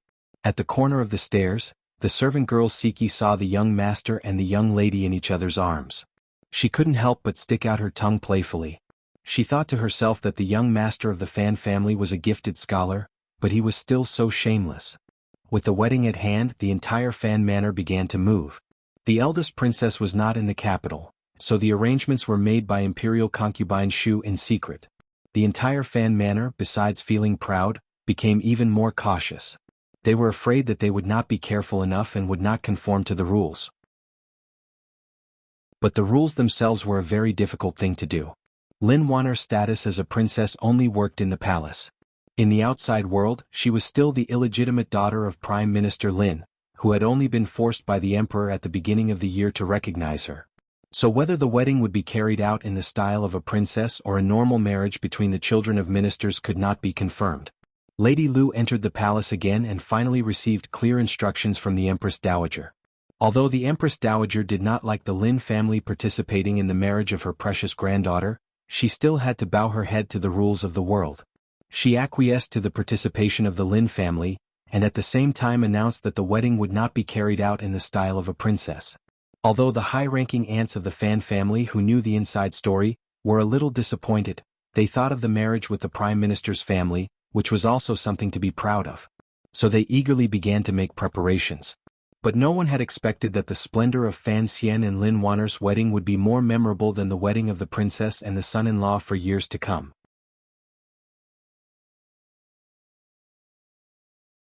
Chapter 147.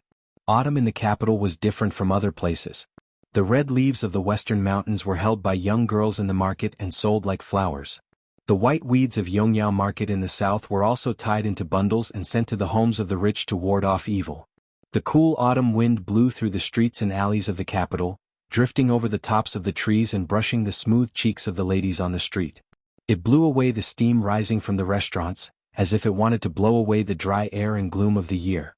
Tianhe Avenue was the quietest, cleanest, and most beautiful street in the capital. Both sides were lined with government offices. Today was the first day of the capital, the first of the 10 days off. It was a rare day for officials to relax, but they could not completely relax. Today was the wedding day of Fan Manor's eldest son, Fan Xian. Whether or not they were officials of the Ministry of Revenue, they had to go. This wedding was a sensation in the capital. The husband's family was a large one in the capital. Count Sinan, Fan Jian, had been favored by the emperor in recent years because of his relationship with the royal family. The Minister of Revenue had long been on sick leave at home, and in a year or two Fan Jian would take over his position. The bridegroom, Fan Xian, was a figure who had recently risen to fame in the capital. Not to mention his heroic actions on Yolan Street half a year ago, just the poem he had spilled in the palace last month had pushed him to the peak of popularity. Since then, Fan Xian had been hiding at home, so people could not help but be curious about what this newly appointed 5th-level imperial scholar looked like. Of course, the bride was also very outstanding. Although the bride had only returned to the Lin family at the beginning of the year, she was still the daughter of the prime minister. The prime minister ruled over the world and was the head of the civil officials in the court. The marriage of his daughter was a major event. Although the prime minister's position in the court was not as stable as it used to be, this kind of marriage did not have any political danger, so the officials were very willing to participate. The fact that the bride and groom were illegitimate children seemed to have been collectively forgotten by the people of the capital. As for those high-ranking officials who knew the bride's true identity, they had long secretly raised the standard of their gifts by a few levels. They had long been sitting in Fan Manor. They were only curious in their hearts. What kind of stance would the palace express today? Fan Xian was like a puppet being dressed up by the 5 old women. He swore to himself that if he had to endure this kind of torture in the future, he would run away from marriage, or become a courageous anti-marriage activist. He would rather have the ease of an affair than the complications of a wedding. Wedding ceremonies in the Qin kingdom were usually held in the evening, but today Fan Xian had been dragged out of bed before the sun had even risen. Bathing and brushing his teeth was not a big deal. After all, he had something he had made in Danzhou. But immediately after, an old woman nagged and began to use warm water to melt rouge. This scared Fan Xian badly. He quickly asked her what she was going to do. It was not until now that he realized that a groom needed to put on makeup. It was clear that this matter had exceeded the limits of Fan Xian's tolerance, so he shook his head and refused to allow it. Even Fan Jian personally came over to try and persuade him, but he was unable to convince him. The two sides were deadlocked for over an hour before Fan Xian finally won. But because of this, time seemed to be much tighter, so 5 old women rushed in to help him dress. Fan Xian had long been used to the clothing of this world, but today he still could not stand it. Inside the bright red robe there were 3 layers of different names. On top of the robe, there were jade pendants, colorful ribbons and flower tassels. The colors were bright and dazzling. Just putting on the robe took a lot of time and Fan Xian was so stiff that he could not move. The only thing he could move was the memory of his miserable childhood when he and Uncle Wu Zhu used to fight with wooden sticks. Out of the corner of his eye, he looked at Lady Lu, who was busy in the room and sweating slightly. He could not help but smile bitterly. He thought to himself, is she really busy, or is she using this opportunity to get revenge? Fan Xian put on the crown and the jade pendant. The silver shoe buckles hurt his feet, and the gold collar pinched his neck. Like an idiot, Fan Xian was pushed to the front hall by the old women. Fan Ruoruo and Fan Xizhe were also dressed very cheerfully today, especially Ruoruo. Her usually cold face was set off by the pink clothes, and she looked particularly spirited. The sister and brother looked at their brother's pitiful appearance and covered their lips to hide their laughter. Fan Xizhe teased, "Where did this flour dumpling come from?" Fan Xian was angry and took 2 steps forward. He did not think that he would be wearing so many ornaments that they would ring out. He laughed at himself and said, "What flour dumpling? It's clearly a moving, colorful wind chime." The most painful thing in the world was that a colorful wind chime had to be paraded through the streets. Fortunately, he did not have to ride a horse but a sedan chair. Otherwise, Fan Xian would have covered his face in shame and rushed back to Danzhou. With great difficulty, the wedding procession arrived at Lin Manor. Lin Wanner had already moved back to the Lin family 10 days earlier. They could not go to the palace to receive the bride in front of the entire capital. A series of firecrackers rang out. Fan Xian sat in the sedan chair, a little absent-minded. Smelling the faint, slightly burnt smell, he did not know why, but he remembered something from long ago. He shook his head and pulled his thoughts back. He forced a smile on his already stiff face and got out of the sedan chair. According to the rules, Fan Xian could not enter the house, and the Prime Minister could not go to Fan Manor today. Amidst the sound of firecrackers and flute music, the gate of Lin Manor gradually opened. The person who came out was Yuan Hongdao, the leading figure of Lin Manor.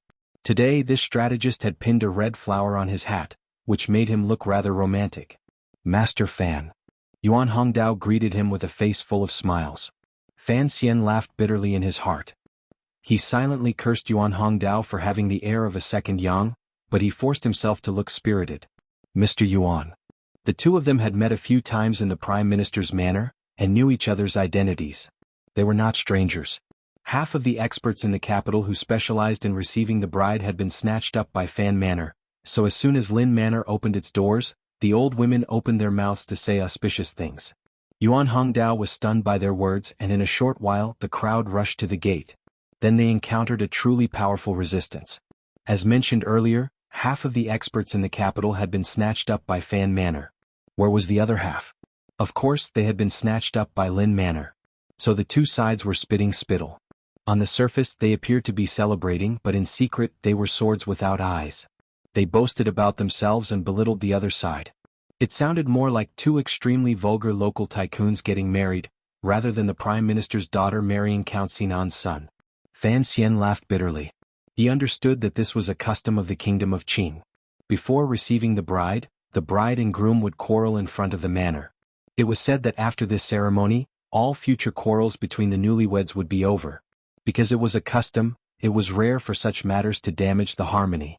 But whichever side won the quarrel was the highlight of the show. Either the east wind prevailed over the west wind, or the west wind prevailed over the east wind. After all, even though the bride had to follow her husband, the bride's family still had to show their strength in advance to ensure the bride's status in the complicated life of the harem. In short, between the two families, the first thing to do was to rely on the women who spoke. Fan Xian stood there in a daze. He didn't know how long they had quarreled, but he finally realized that the noise had died down. Overjoyed, he opened his eyes and shouted, "Is it done?" After an awkward silence, someone said softly, "Master Fan, it's still early." The servant of the Lin Manor found a topic of conversation. He laughed and said, "It seems that the guest is in a hurry." "That's true, our young lady." He praised his young lady again. After some time, Yuan Hongdao noticed that Fan Xian's face was a little pale. He squeezed over and whispered, "Master Fan, please bear with it. The capital is not like Danzhou. There are more rules here." Fan Xian forced a smile and said, "I'm not in a hurry." He told himself in his heart, "I've endured for more than 30 years. Of course I'm not in a hurry." After a while, this vulgar ceremony finally ended. After a round of ceremonial music, the gate of the Lin Manor slowly opened for the second time. Two matrons led the way, and the bride, Miss Lin, finally walked out. Fan Xian's eyes brightened. Today Wana was dressed in bright red. Her sleeves were wide, and there was boundless joy in her beauty. However, the red scarf on her head covered the beaded crown on her head and the face that he could not forget. The people of Jingdo, who had been separated on the outside to watch the excitement, beat Fan Xian to it. Their eyes lit up and they cried out. Some young people even yelled for the bride to lift the red cloth on her head to let everyone see if the bride was pretty or not. If these young people had said such things under normal circumstances, not only would the Lin family have beaten them into a pulp, but the members of the Qinian unit, who had been scattered among the crowd and secretly watching everything, would certainly lock these little bastards who had insulted their future mistress in the Overwatch Council until they died of old age. But today was a joyous day, and the emperor had to celebrate with the world when he married his wife. The Lin and Fan Manors were no exception, and it was not good to ruin the atmosphere. However, Fan Xian was not in a good mood. He glanced at those people lightly and his subordinates understood. Immediately, a few almost inaudible cries rang out from the crowd.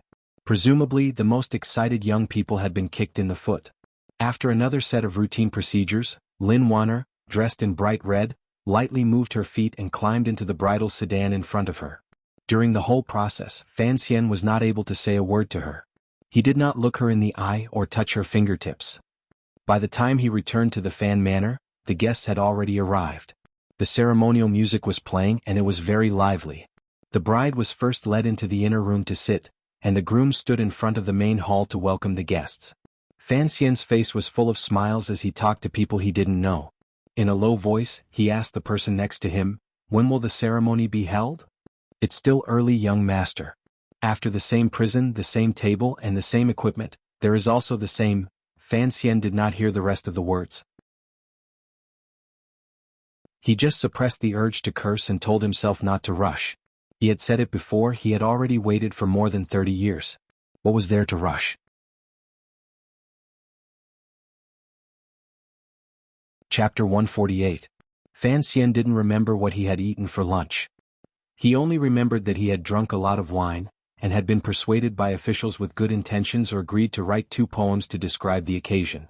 But no matter how much Fan Xian drank, he remembered his declaration to retire from the world of poetry. He smiled and declined each one. In the middle of the banquet, the people from King Jing's manor finally arrived. All the officials rose to greet them.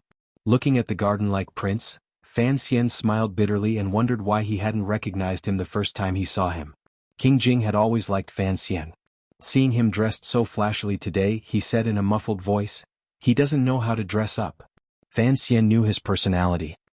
He smiled and said, "I wonder what His Highness was like during his wedding." Crown Prince Li Hongzhi lowered his voice. "Probably not as good as you." King Jing flew into a rage. "You weren't even born when I got married. What the hell do you know?" The officials watching the prince and the crown prince quarrel didn't dare say anything. They all hid to one side and snickered. Count Sinan Fanjian was the host. He shook his head and smiled bitterly. "Your Highness, your words are unnecessary." Although he was a count, the 2 families had been friends for over 10 years, so he spoke casually to King Jing. King Jing waved his hand, no longer paying attention to the little ones. He followed Fan Jian into the inner hall. Halfway there he stopped and turned to face Fan Xian. "You're not bad." Fan Xian was startled.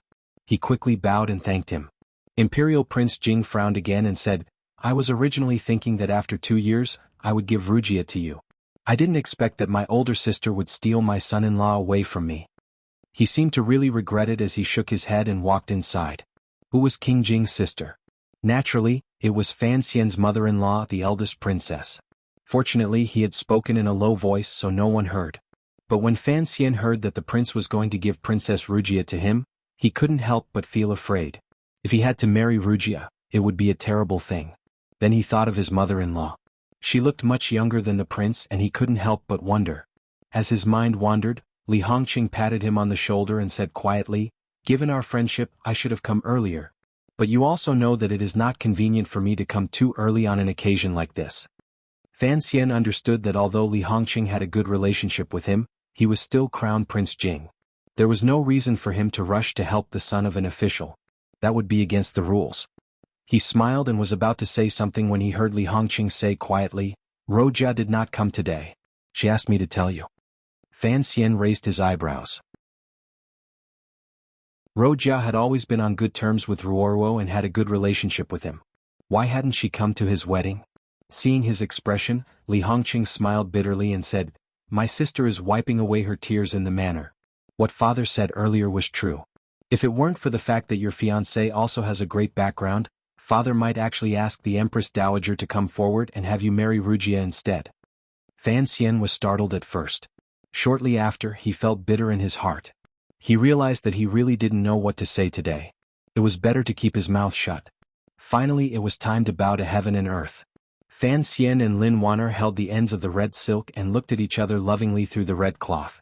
They slowly and softly bowed down.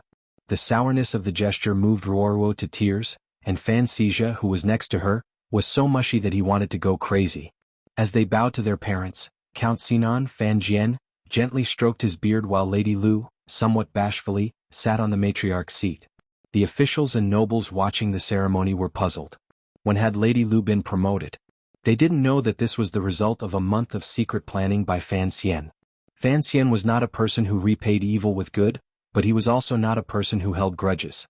Although he could not remove his vigilance toward Lady Lu, he could see that she was truly devoted to her father. If he promoted Lady Lu to the official position, he could appease Lady Lu's influence, and at the same time make him feel more at ease. Of course, if Lady Lu did anything unfavorable to him, Fan Xian now had enough power to protect himself and harm his enemies. He just didn't want to do it. After all, according to his own conjecture, Lady Lu was a person with a hard life, and now there was Fan Xija between the two of them. Count Sinan Fanjian had never nodded. But last night, the palace finally sent word that the Empress Dowager had spoken, and he had no choice but to acquiesce. After enduring for 10 years, Lady Lu finally sat on the matriarch's seat. She touched the smooth armrest of the chair uncomfortably, and uneasily accepted the tea the bride handed her. She took a sip, not knowing the taste, and looked at Fan Xian with an uneasy gaze. Fan Xian's eyes did not look at her. He only smiled and offered his father tea. With great difficulty, Lady Lu's lips curled into a smile. Because the officials present did not know the inside story, they could not help but look confused. And in the side hall, the officials of Lady Lu's paternal family watched this scene and could not help but sigh. At that moment, there was a commotion outside the manor. Fan Xian stood up, and the matchmaker helped wander up. The whole family looked outside. An edict has arrived. Lady Fan received the edict.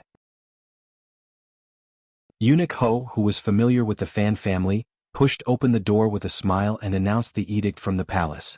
Today was a joyous day, and both Fan Jian and Fan Xian had guessed that the palace would have made arrangements, so they were not surprised. But the officials of the 6 ministries in the courtyard were surprised. Eunuch Ho's edict did not conform to the rules of the palace. The amount of gold and silk far exceeded the norm, and some items of tribute were also on the list. No matter how they looked at it, it did not seem like a reward for a minister's son's marriage. It seemed more like a marriage between a princess or a prince. Even if it was a marriage between the Prime Minister and Count Sinan, the royal family should not have paid so much attention. As Fan Xian listened to the edict, he whispered to his wife who was under the red veil. "Do you understand? I am basking in your glory, husband." Lin Wanner was bashful under the red veil. After Eunuch Ho left, the officials let out a sigh of relief. Unexpectedly, they heard a shout from outside. "The marriage between Fan and Lin is a match made in heaven. Imperial concubine Shu rewards them." Fan Xian was startled. He and Wanner bowed again. Imperial concubine Shu rewarded them with the original set of rare books. Imperial concubine Shu was the mother of the second prince. Unexpectedly, she was also acquainted with the Fan manor. The officials could not help but click their tongues in wonder. Unexpectedly, after a while, they heard another shout from outside. "The marriage between Fan and Lin is a match made in heaven. Ning the Talented congratulates you." The officials were shocked again. Although this talented woman did not have a high status, her only son was the great prince. He had always led troops outside and was highly regarded by the emperor. Ning the Talented's gift was a sword, which suited her temperament of Dongi origin. Fan Xian and Wanner had no choice but to bow again. Taking the sword with a bitter smile, Fan Xian whispered to his wife, "Do you see? Now it's the concubine's turn to reward you. Ning the Talented, this sword is for you. If anything goes wrong, you can use it to cut me down." Lin Wanner was bashful again. Under the watchful eyes of the crowd, she could not take a bite out of this wretched Lang Jun. Since Imperial concubine Shu and Ning the Talented had sent gifts, the other concubines naturally sent gifts as well. It was just that the ones who were not well known sent gifts together. Only Imperial concubine Ning was a member of the Lu family, so she was particularly different. Furthermore, she had received the news last night that Lady Lu had finally been promoted. In her joy, she had acted ruthlessly. Just the gift list alone was 2 feet thick, and it shocked the officials in the council. After the concubines, it was the Empress gift. As the mother of the country, the Empress gift was not ordinary. It was a sparkling and translucent jade scepter. It was very precious and indescribable. Today the officials had finally opened their eyes.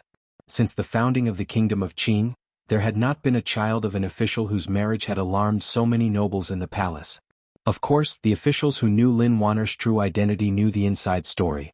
Not only was Lin Wanner the illegitimate daughter of the eldest princess, but she had always been favored by the emperor and the empress dowager. Growing up in the palace, she had a special relationship with these nobles. Gradually, the tables in the courtyard quieted down. The officials of the 6 ministries finally understood what was going on. At this moment, their expressions became much more restrained and dignified. The way they looked at the bride became somewhat strange. Finally, the most important bombshell was dropped. The emperor's handwritten letter was carried into Fan Manor by the eunuchs like a treasure. A large number of people in the courtyard knelt down. By the decree of the heavens, the emperor has decreed that the marriage between Fan and Lin will be completed at an auspicious time. Write this as a blessing.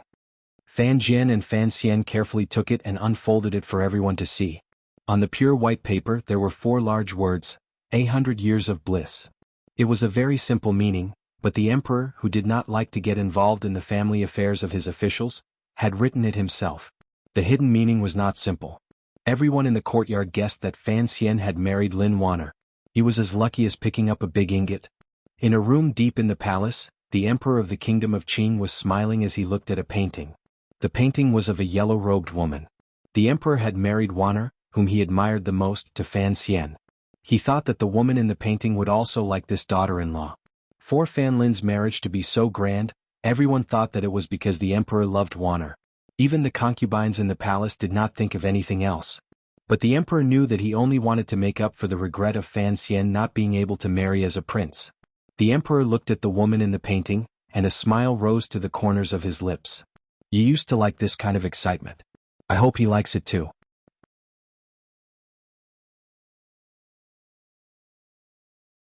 Chapter 149.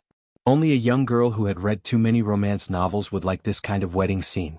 In any case, Fan Xian did not like it very much. His state of mind was calm enough not to be moved by these rewards from the palace. Furthermore, in his heart, as well as the hearts of the guests watching the ceremony, they all thought that these rewards were for Princess Qin Lin Wanner. Fan Xian felt that every time the palace came to reward him, he had to kneel and salute. His waist and knees could not take it anymore, and he began to miss Wu Zhu's staff. Amidst a burst of celebratory music, the marriage between the Fan and Lin families finally came to an end. The newlyweds were escorted into the bridal chamber, and the guests began to leave. It was a strange day. Aside from King Jing, none of the officials drank too much. Count Sinan looked at the young couple being helped into the bridal chamber, and a gentle smile appeared on his face. What he had been most worried about today had not happened.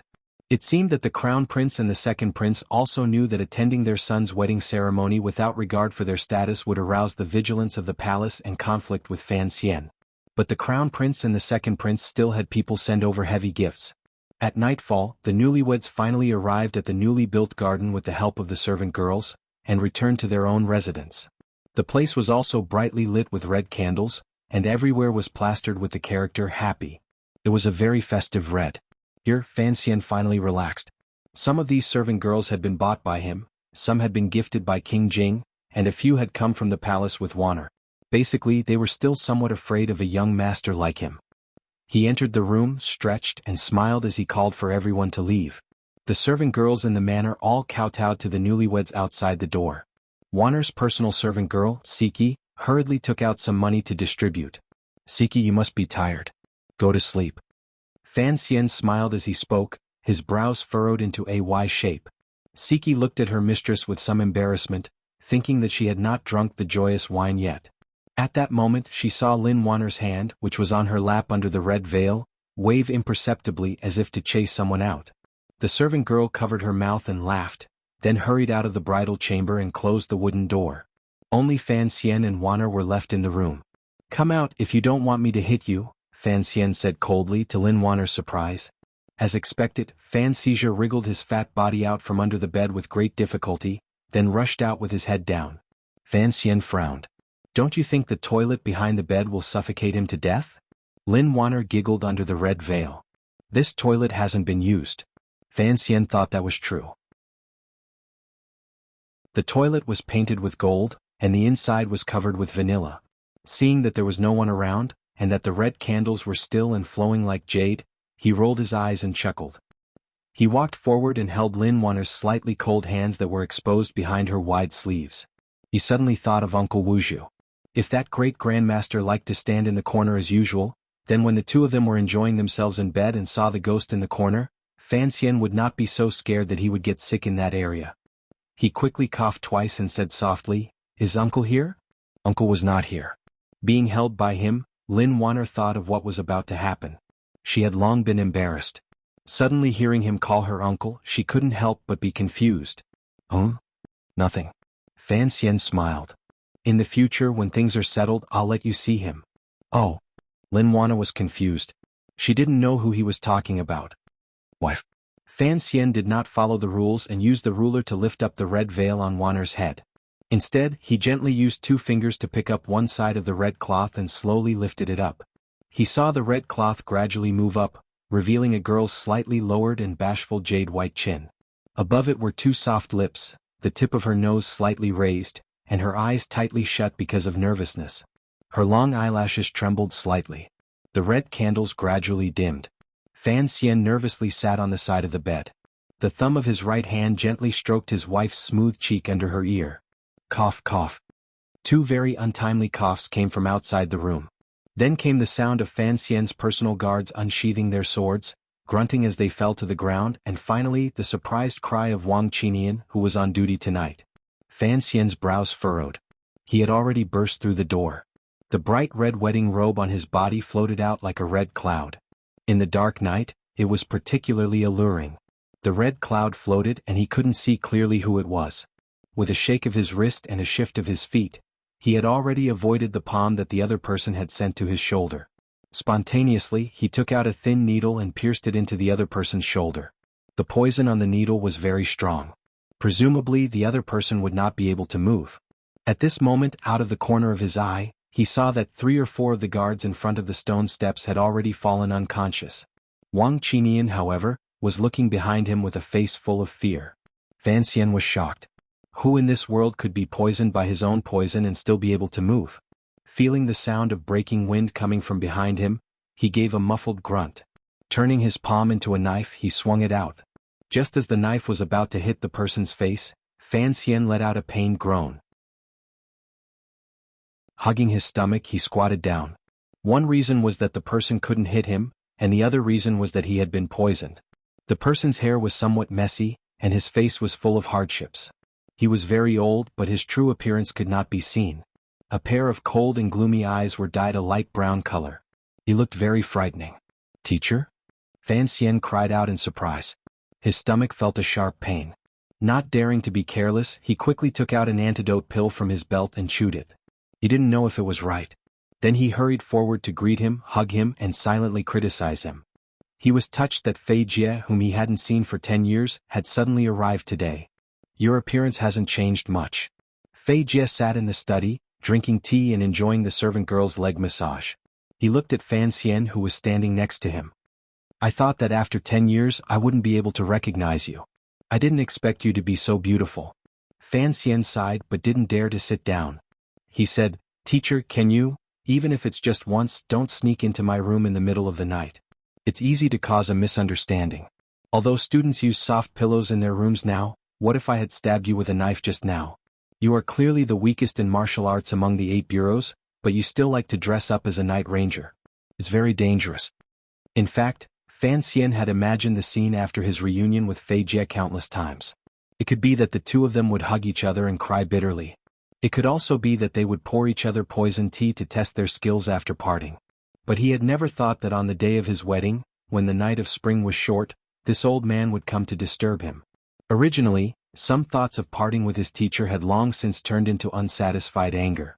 It must be known that today had been tormented all day. Fan Xian had comforted himself that he had endured for 30 years. What was there to be anxious about? Seeing that he was about to succeed, he had been disturbed by this old poisonous creature. Fan Xian had no choice but to be anxious. He thought to himself, why did you have to come today? Fei Jie didn't care about him at all. He said, "I just came back from Dongyi. I heard about your wedding, so I hurried for a few days and finally made it." Fan Xian's heart was moved. He quickly bowed deeply. For him to be able to live to this day in this world, the person in front of him should be one of the 2 people who had done the most. Fei Jie handed him a small box. A faint fragrance floated out from the box. Fan Xian asked in surprise, "What is this?" "A gift for my student's wedding. What do you think?" Fan Xian knew that the gift his teacher had brought out must be extraordinary. Opening it, he found that there were a few pills the size of a pinky finger. His heart jumped. He used his fingernail to pick up some powder and put it in his mouth to taste. Fei Jie looked at his movements and smiled slightly. The old man was also very relieved that the beautiful little child had become the elegant young man he was today. Especially when he saw that he still retained the professional habits he had taught him in the past, Fei Jie was even more comforted. Turtle shell made of vinegar.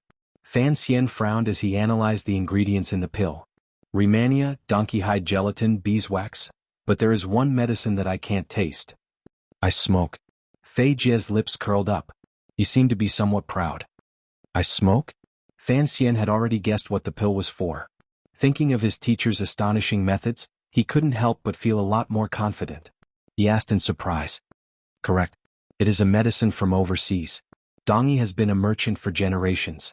4 years ago I asked them to look for it. They finally found it this year, so I stayed there for a few more days to wait for the ship to arrive. Fei Jie waved his hand, letting the serving girl leave. 4 years ago was the first time the palace had discussed the marriage between the Fan and Lin families. It turned out that from then on, Fei Jie had begun to treat Lin Wanner's tuberculosis. He wanted his student to marry a healthy wife. Thinking of this, Fan Xian couldn't help but feel moved. I have something else to do in Dongyi. Fan Xian understood. I sold out the favor I owed Sigu Jian back then in exchange for a promise from them not to make trouble for you. Fan Xian sat down next to his teacher. He could no longer feel any resentment towards him for interrupting his romantic night.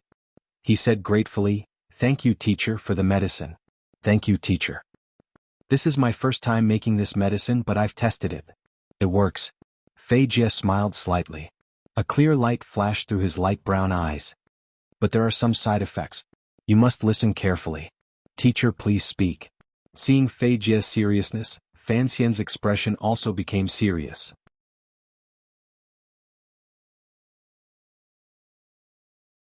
Chapter 150. After taking the medicine, you will be forbidden from sexual intercourse for a month.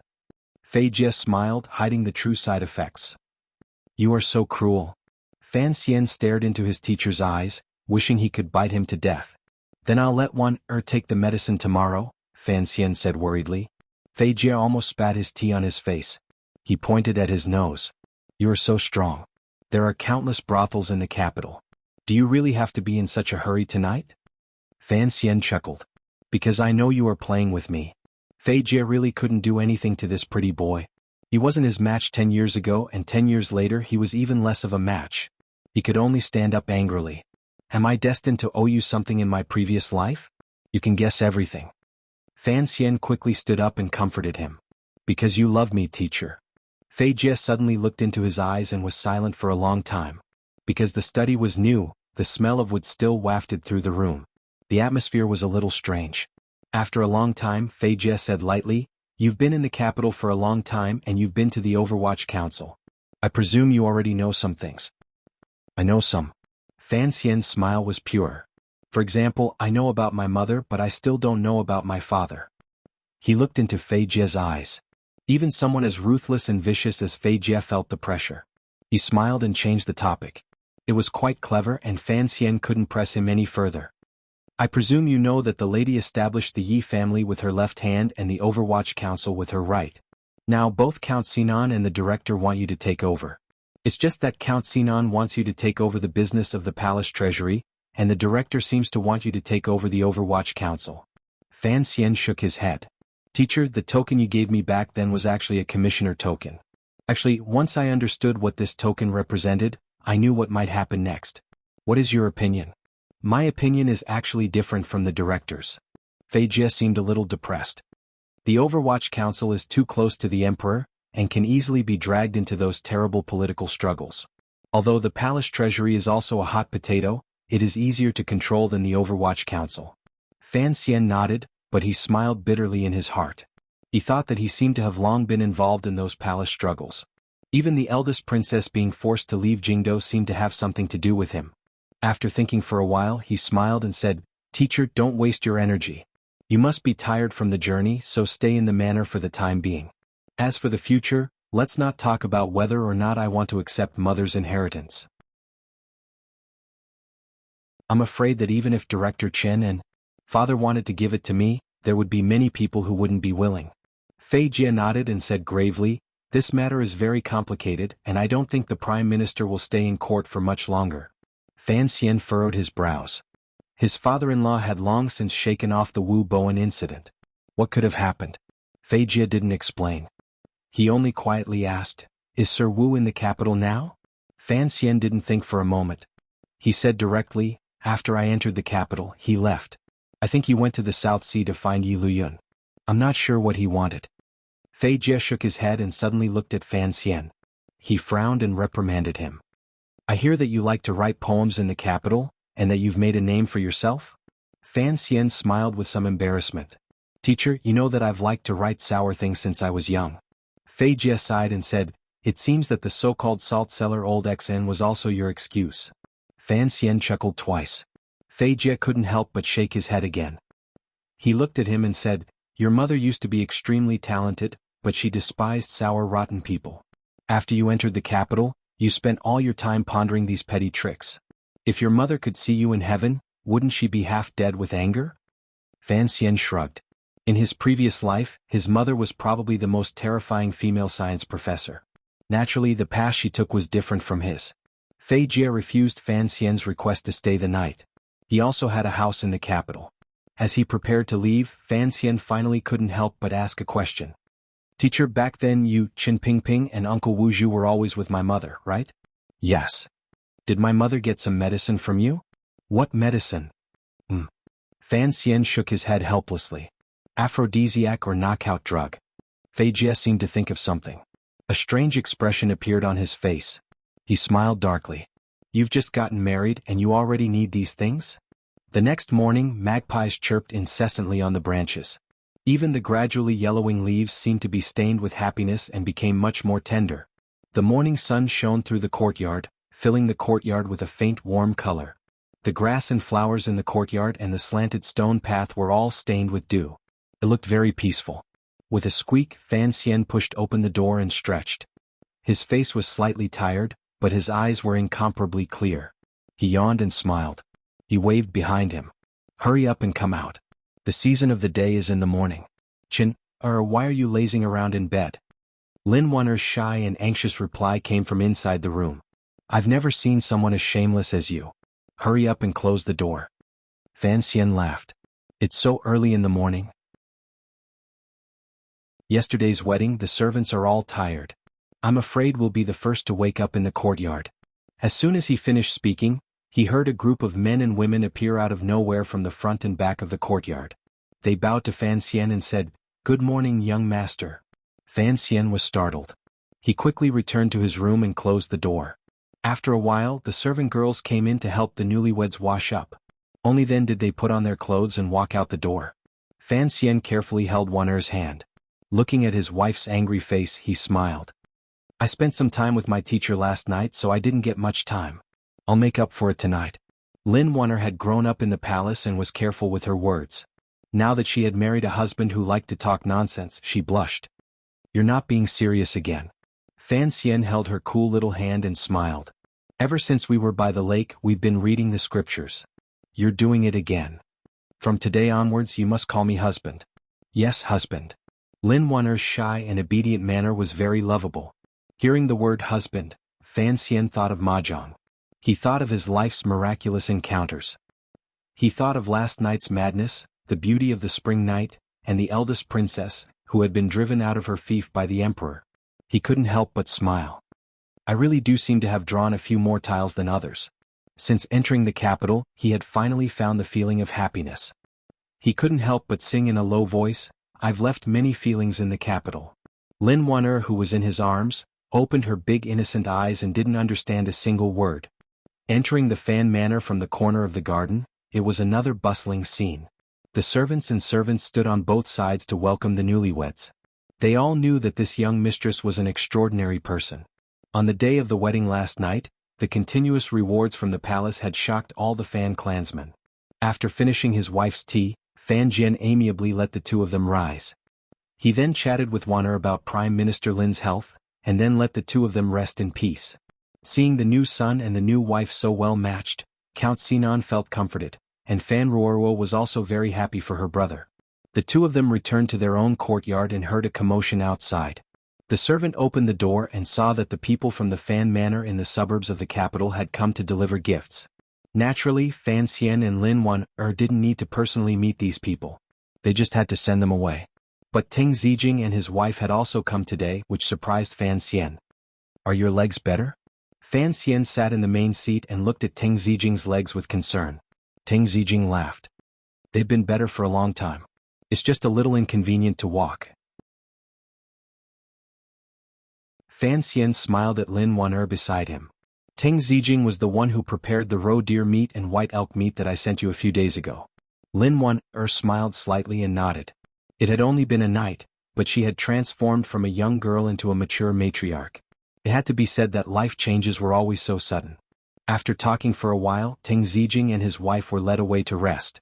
After they left, Ting Zijing's wife whispered curiously, "This young mistress is quite noble, but her body seems a little weak. I'm afraid she's not good enough for the young master."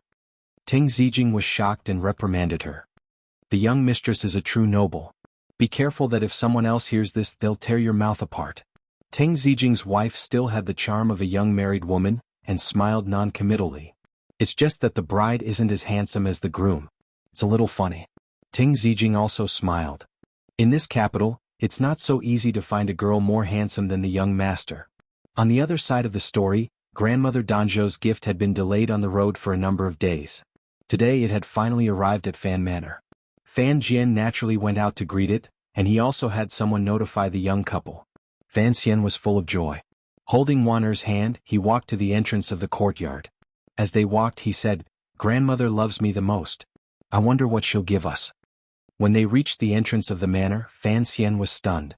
He had never thought that grandmother would give him a wedding gift. Cece looked at the young master she had served for many years with a face full of joy. She had already bowed. "Greetings, young master." "Greetings, mistress."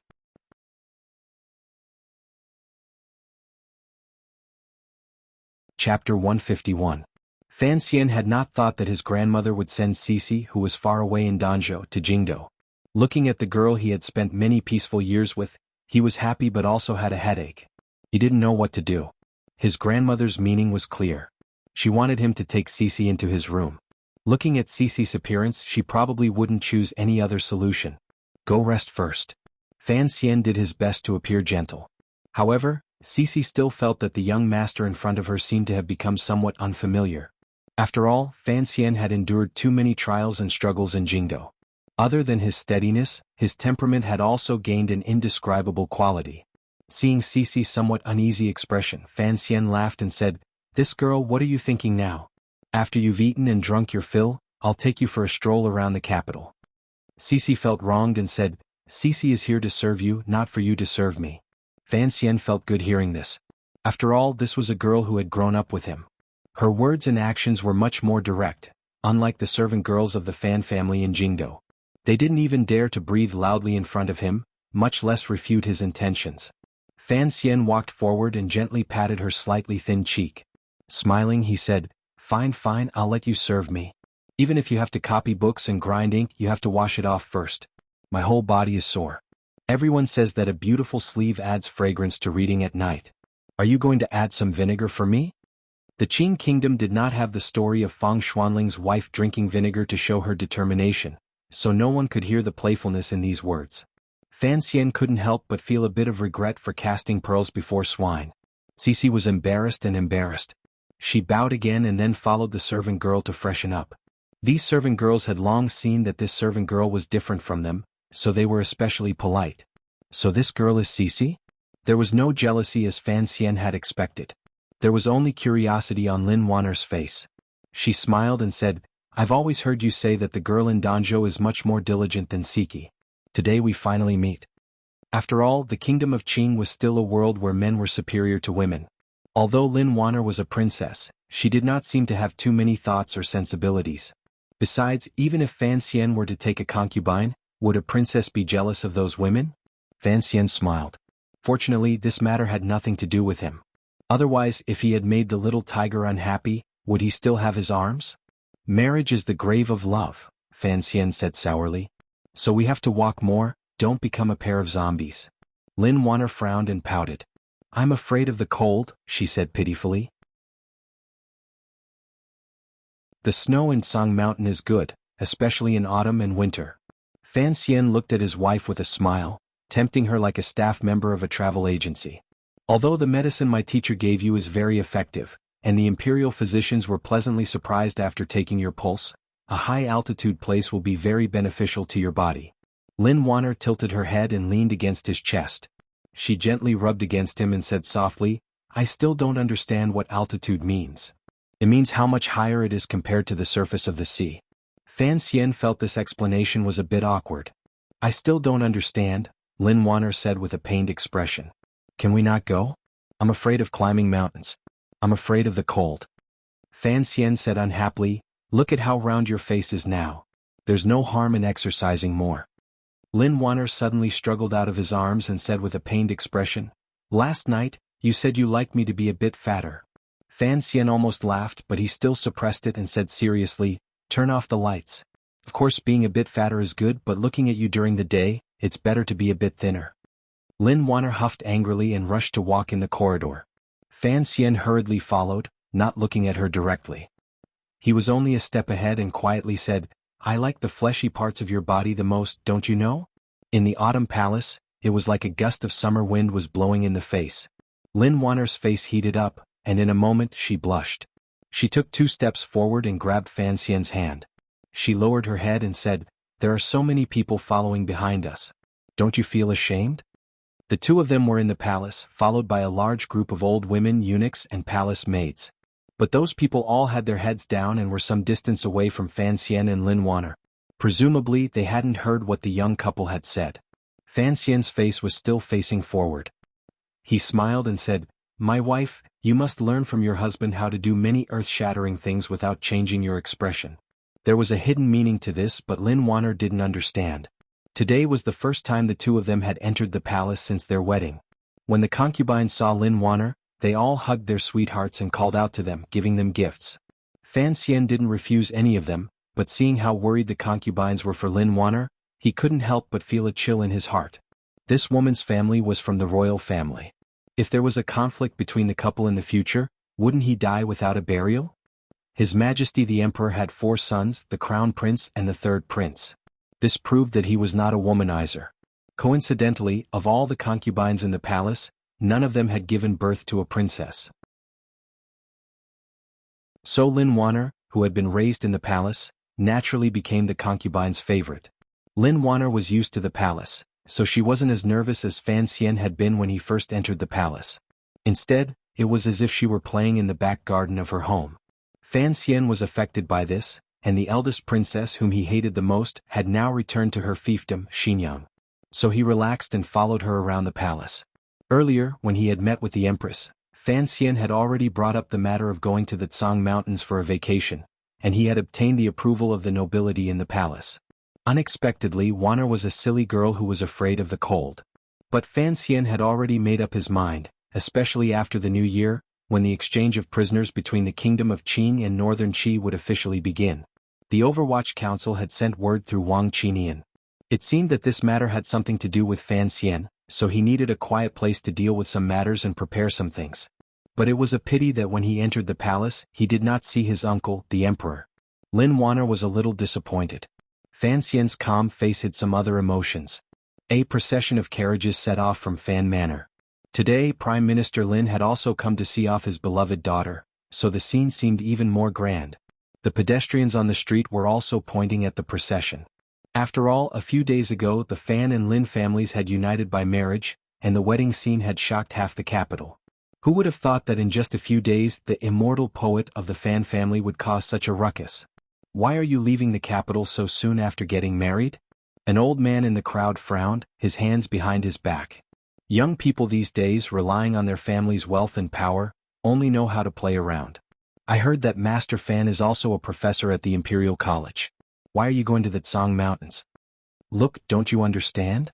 A young man next to him laughed. "Master Fan is going on a honeymoon.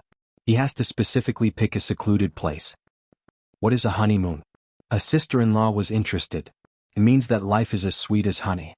Another poor man who was obviously related to Fan Manor laughed mockingly. "You don't even know that? It's a new phrase invented by Master Fan." The sister-in-law was angry. "That's a weird phrase. What's there to know? Besides, what honeymoon? If you want to pick a secluded place to stay for a few days, then don't you understand? Isn't it just for the sake of peace, happiness, and having a fat boy?" Sitting in the carriage leaving the capital, on his left was Lin Wanner, who was curled up in her fur coat like a cat. She looked at Fan Xian with a smile in her eyes that were like spring water. On his left was the gentle and courteous Fan Ruoruo, who was currently peeling an orange, carefully picking the white strands from the flesh, and then putting the pieces into Fan Xian's mouth. Fan Xian half closed his eyes. Out of the corner of his eye, he glanced at Lin Wanner's expression. He couldn't help but frown. "It's only autumn. Why are you so afraid of the cold?" Lin Wanner giggled and climbed up. She moved closer to him and opened her mouth. Fan Xian's heart trembled. He heard her say to Ruoruo, "Good sister, give me an orange." Fan Ruoruo smiled. "Sister-in-law, you can't eat oranges when you're sick. You'll get sick." Lin Wanner frowned. "That's annoying." Fan Xian didn't understand how his wife and sister addressed each other. "One calls me sister and the other calls me sister-in-law. What kind of address is that?" Lin Wanner stuck out her tongue. I'm used to calling her sister. Fan Ruorwo couldn't help but laugh. She pointed at her brother's nose. Before you got married, my brother told me to call you sister-in-law, so I'm used to it. Fan Xian shook his head helplessly. The carriage was warm, and after leaving the capital, it was easy to get sleepy. Lin Wanner leaned on Fan Xian's shoulder, and Ruorwo rested against the carriage wall. The carriage suddenly shook, waking Wanner from her sleep. She rubbed her eyes and asked, "Are we there yet? How could we be so fast?" Fan Xian smiled and shook his head. Although the villa in the Tsang Mountains can't compare to the one in the palace, it's still halfway up the mountain. It'll take 3 days to get out of the capital. Lin Wanner looked at him calmly. Leaving the capital so soon after marriage, other than to recuperate, what other reason is there? Fan Xian knew he couldn't hide this from her, and he didn't want to hide it. He smiled. Your 2 cousins send people to the manor every day. I'm scared, so of course I have to hide. Choosing sides at this time, no matter which side, is a stupid thing to do.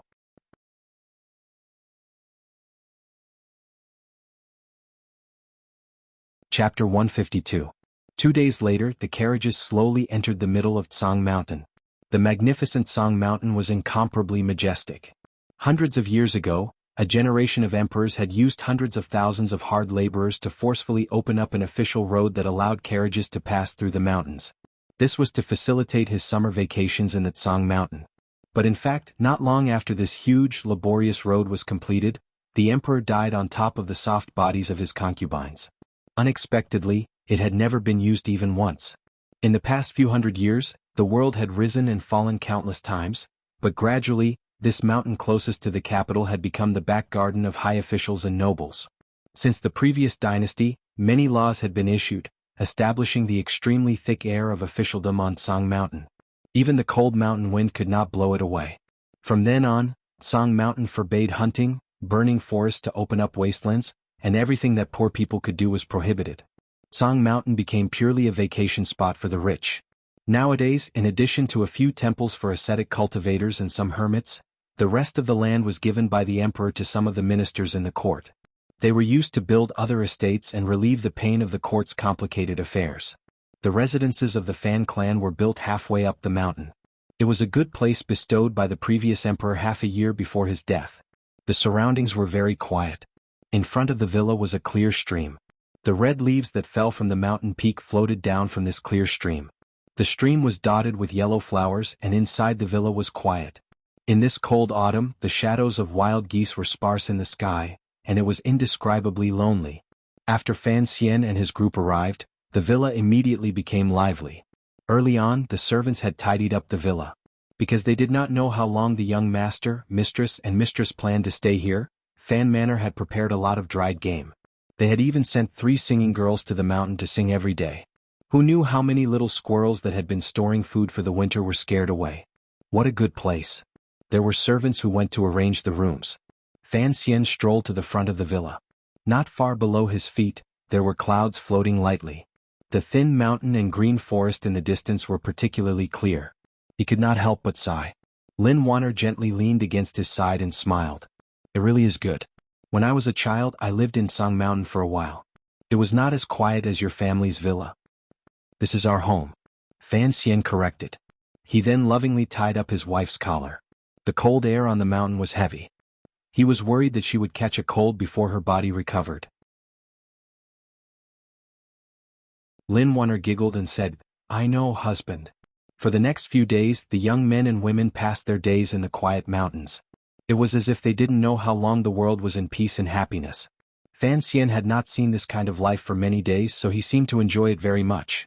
Every day, if he wasn't taking Wanner along the slippery mountain path, he was standing behind his sister, watching her thin brush as she captured the beautiful scenery of the Tsang Mountains on paper. This could be considered the true married life between Lin Wanner and Fan Xian after their marriage. In this period of time, the newlyweds gradually changed from the initial love at first sight to the excitement of meeting across the wall, and then to the worry that followed. Finally, they could peacefully enjoy this thing called love. The end of the passion transformed into a delicate fragrance that lasted even longer. One morning, Lin Wanner lazily opened her eyes. She subconsciously put her fleshy arm to the side and found that there was no one beside her. She was wrapped in a warm blanket. She didn't know where her husband had gone. Lin Wana was not surprised. Ever since they had consummated their marriage, she knew that Fan Xian would wake up very early every day. She didn't know where he went, but before she woke up, he would quietly return to his room. She had always been curious, but when she lived in Fan Manor, it was not convenient for her to do anything. Now that she was in Song Mountain, there were no elders or those annoying old nannies by her side. Lin Wana rolled her eyes. She got up and put on a thick cloak. She put on a pair of soft shoes and like a thief she sneaked out the door. A gust of morning wind hit her face and she shivered from the cold. She didn't dare tarry. She secretly smiled and went to the other main room at the end of the corridor. She knocked twice on the door. When the sleepy Fan Ruoruo heard her voice, she quickly got up and opened the door. She was only wearing a thin layer of clothing and she was freezing. She rubbed her hands and said, "Sister-in-law, so early?" After Lin Wana arrived at Song Mountain, the little mischief that had always been hidden under her shy and cute temperament finally came out. She stuck out her tongue, hugged Ruoruo's waist and pulled her into the warm quilt. She let out a very comfortable sigh. Fan Ruoruo wasn't used to sleeping in the same bed as someone else, so she felt a little strange. But this little sister-in-law was very affectionate. She hugged Ruoruo and put her face next to hers. She quietly asked, "Do you know what your brother does every day when it's not bright?" Fan Ruoruo felt her sister-in-law's cold hand on her waist. She thought that if her brother saw this, he would be heartbroken. She quickly grabbed her hand to warm it. She said in a bad mood, "You are a couple. Why are you asking me?" Lin Wana laughed and said, "That brother of yours is always so mysterious. Let's not talk about this. Let's talk about every night when we are talking and playing chess in the room. Where does he go? Aren't you curious?" Hearing her sister-in-law say this, Ruoruo, who had a calm temperament, couldn't help but feel a little confused. She knew that her brother practiced every morning, but these past few nights, her brother had disappeared for a period of time. She really didn't know what he was doing. In the morning he practices martial arts. At night? I don't know. I'll ask him. Lin Wana was curious. Practice martial arts? What kind of martial arts? Can we go take a look? Sister-in-law, you're so curious. Of course. Lin Wana's eyes lit up, like the lake in the summer villa. As a wife, it's normal to be curious about what her husband is doing. Fan Ruoruo realized that her sister-in-law didn't have many of the habits of the palace. In some ways she felt that she was even more mischievous than she was. She couldn't help but laugh. "It's so cold. If I were married, I'd rather sleep in my bed. If you go out now and my brother sees you and scolds you, I won't help you." Lin Wana didn't know what Fan Xian looked like when he was angry, but she knew her husband's temperament. She grimaced. Suddenly she smiled. "If we get married? It's late autumn. It looks like my sister-in-law is beginning to feel sleepy. Perhaps it was because the bed was too warm, or perhaps it was because she was shy," but Fan Ruoruo's face reddened. "What kind of sister-in-law are you?" She reached out to tickle Lin Wana. Lin Wana yelped and hit back. The young sister-in-law and sister-in-law played around on the bed. In the end, Fan Ruoruo was no match for a married woman. Panting, she had no choice but to get out of bed. She wrapped her sister-in-law in layers of clothing. After confirming that the mountain wind couldn't reach her neck, she took her hand and left the villa to find her brother. The sky was bright and the people in the villa were still preparing for the morning. No one noticed that the two masters had slipped out like thieves. Most of the land on the mountainside was the property of the Fan family, so no one came to disturb them. The two girls walked carefully along the path in the forest toward the mountainside. "Are you sure it's this way?" Fan Ruoruo frowned. "This mountain is so big. Let's not get lost." "Don't worry." Lin Wana smiled.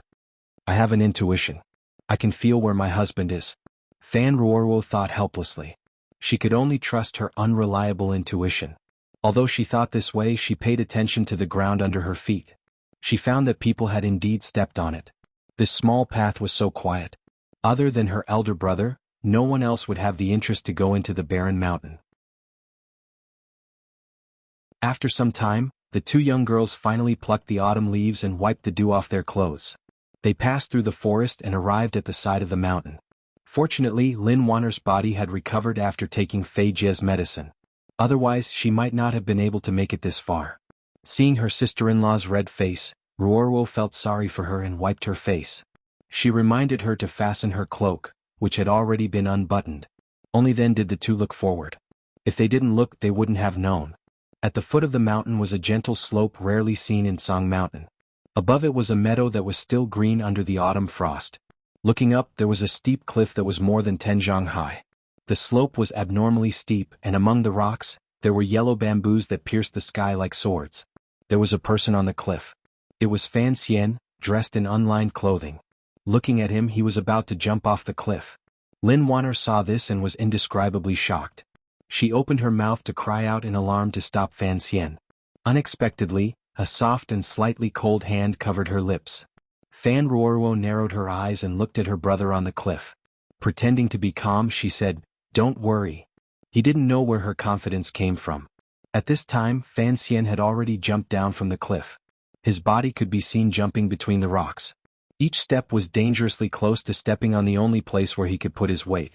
As he descended, his speed became faster and faster. A few times he almost crashed into the bamboos. But he seemed to have an innate ability to predict. He would always turn 1 or 2 turns ahead of time. He would choose a place to land as well as the strength of the rebound, and he would brush past the bamboos. This relied on the powerful control brought by the tyrannical Zhenqi in his body. It also relied on the instincts he had learned from Wuzhu. In reality, in a flash, his body was like a black light. He passed through the bamboo forest and rocks and landed steadily on the meadow. Fan Xian turned his head slightly and looked at the 2 girls with surprise. "Why are you here?" His breathing was not chaotic, but the bamboos on the steep slope swayed gently from his breath.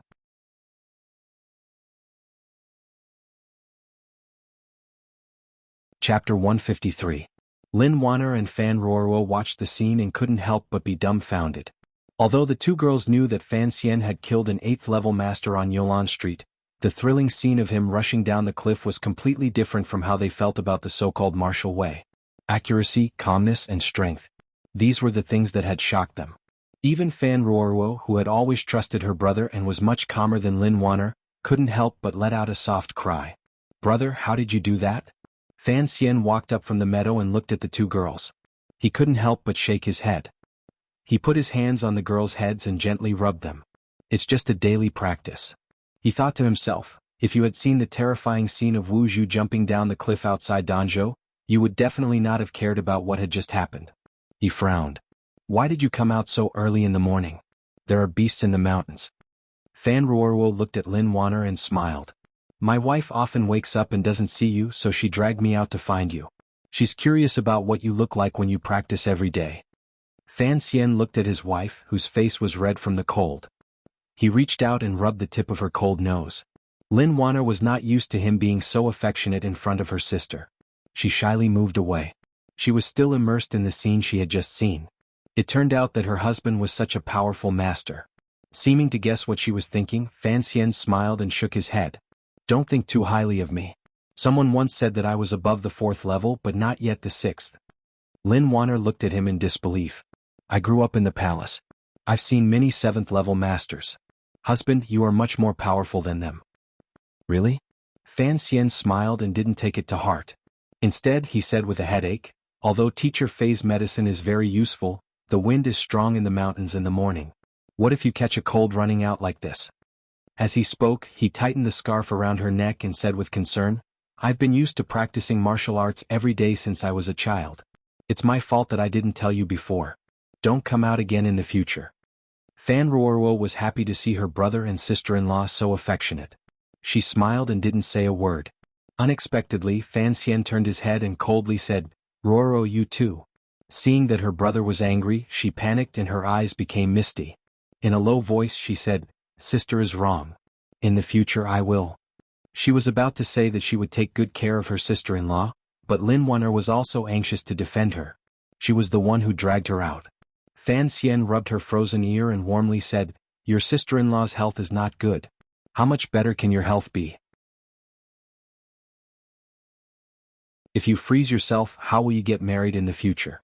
Only now did the 2 young women realize that he was angry about something else.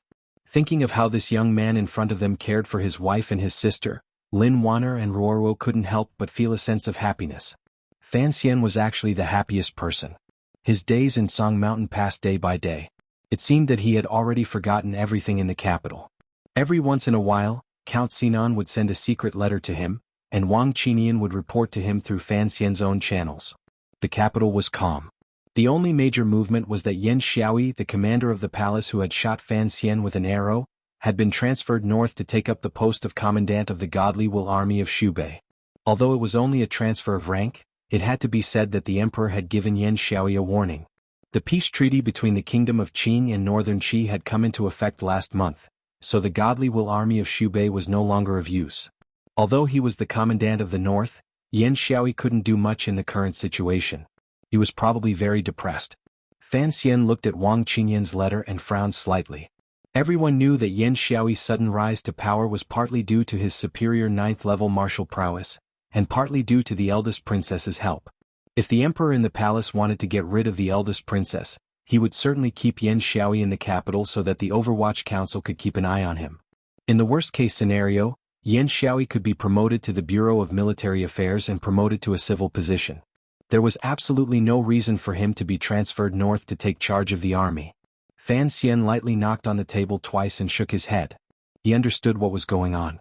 It seemed that the emperor still had no intention of making a move. This was only a warning to another power in the court. It seemed that the capital would be much safer. But how could a ruler who had been on the throne for more than 10 years allow someone else to safely rise? If he used the power of the emperor, the power of the Overwatch Council, and the loyalty of the Yi family, it would be very easy to kill the eldest princess and the hidden prince in one fell swoop. Fan Xian still couldn't understand this. He didn't know what the emperor was relying on to be so bold, to look at the other side so carefreely, and not to make the first move. Since he had confirmed that Jingdo was safe, Fan Xian's mood relaxed. However, he also felt a bit of regret. Starting the War of Leaflets in Jingdo was a choice he had no choice because he was not as powerful as the emperor, so he didn't dare wait. However, he had helplessly eased the situation. He and the eldest princess had a fight over the palace treasury. Originally it was not a big deal. Later, the two sides had secretly exchanged blows a few times, and Fan Xian had always taken advantage. Given the eldest princess's personality, once she turned the tables, she would certainly not let him go. If the emperor continued to play this seemingly dangerous game, how should he deal with it? Killing the eldest princess seemed to be a very wise path, but it also involved many problems. First, could Wu Zhu guarantee that after he killed her, he would not leave any traces? This kind of brazen challenge to the dignity of the royal family was probably something that the emperor would not be able to tolerate. Second, the eldest princess was, after all, his wife's mother. If she actually died by his hand and Lin Wan found out about this, how would the husband and wife get along? After all, the death of his second brother-in-law was already like a thorn in Fan Xian's heart. Most importantly, Fan Xian and Wu Zhu did not have the confidence to kill the eldest princess. She had already returned to the fief of Xinyang, and they had no idea how many aces were there. As for the gun in his hand, Fan Xian did not dare use it. He was worried that the nobles in the capital would associate it with the deaths of the two princes and think of the name Yi Qingmei. Fan Xian glanced out the window. It was early in the morning on Song Mountain. Tonight, there were already light snowflakes drifting down from the sky, making the mountain manor exceptionally plain and clean. He sighed, burned the letter from his father and Wang Qingyan, and then walked out. After that rainy autumn night, he had already made the decision to bury the matter of his mother in his heart until one day, when he could truly control the situation. In the middle of the corridor, a fire was lit in the central room, and it was as warm as spring. Lin Wan'er and Fan Ruoruo were playing a game of mahjong with 3 singing girls sent from the manor. There was an extra person on the side to help out. Fan Xian smiled as he walked in. The 3 girls hurriedly rose and bowed. The servant girl who was making the bed in the inner room also hurried out to greet the young master. Fan Xian waved his hand, indicating for them to continue. He then sat down between Fan Ruoruo and Lin Wan. He smiled. If Xia came, I bet you would all be crying. Lin Wan'er smiled. We played once in the manor. I didn't lose anything. Fan Xian did not believe that with Xia's perverted and stubborn calculating abilities, he would not be able to beat his lovely wife. Fan Ruoruo smiled to the side. Xia did not lie. That night, Xia only won 2 strings of money from her. Fan Xian's eyes brightened. He looked at Wan'er. I didn't expect Wan'er to be so amazing. There's nothing going on in the palace all day. The ladies all like to play mahjong. Lin Wan'er smiled mischievously. You know, when it comes to calculating, the women in the palace are all shrewd. Naturally, it's the same when it comes to playing mahjong. I've lived in the palace for so many years, of course I'm a bit better. Fan Xian smiled bitterly. I see. The other servants in the manor were all drinking and chatting in the side courtyard. Fan Xian walked out, stepping on the snowflakes on the bluestone pavement. Behind him was the dim light, and he could hear the faint sound of mahjong tiles falling to the ground, and the excited cries of girls. He suddenly remembered that Stephen Chow had a similar scene in Tang Bohu's Autumn Fragrance. But Stephen Chow was miserable and Fan Xian was happy. That was the difference. Wan'er and Ruoro both knew that he went out every night, but after seeing the scene of him practicing martial arts that day, they obediently did not ask again. They just tacitly agreed to this fact. Walking out into the snow, Fan Xian stepped on a secret path and went straight into the depths of the bamboo forest. At the edge of the plum cliff he stopped. This was the most secluded corner of the Tsang Mountains. Fan Xian casually stretched out his hand. Wu Zhu's hand seemed to reach out from the heavens, and he grasped Fan Xian's hand. Their hands intertwined and Fan Xian's body swung up to the peak. The view was wide, but it was not easy for others to see that he was there. The Tsang Mountains were quiet and beautiful under the moonlight on a snowy night. Fan Xian took the cold, black metal object that Wu Zhu handed him. He lay on the ground and began to aim at the rocks in the snow.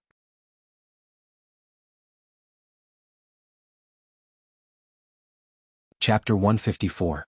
After an indeterminable amount of time, Fan Xian climbed out of the snow. His movements were slow, as if he had not yet shaken off his earlier emotions. This fire stick was well protected.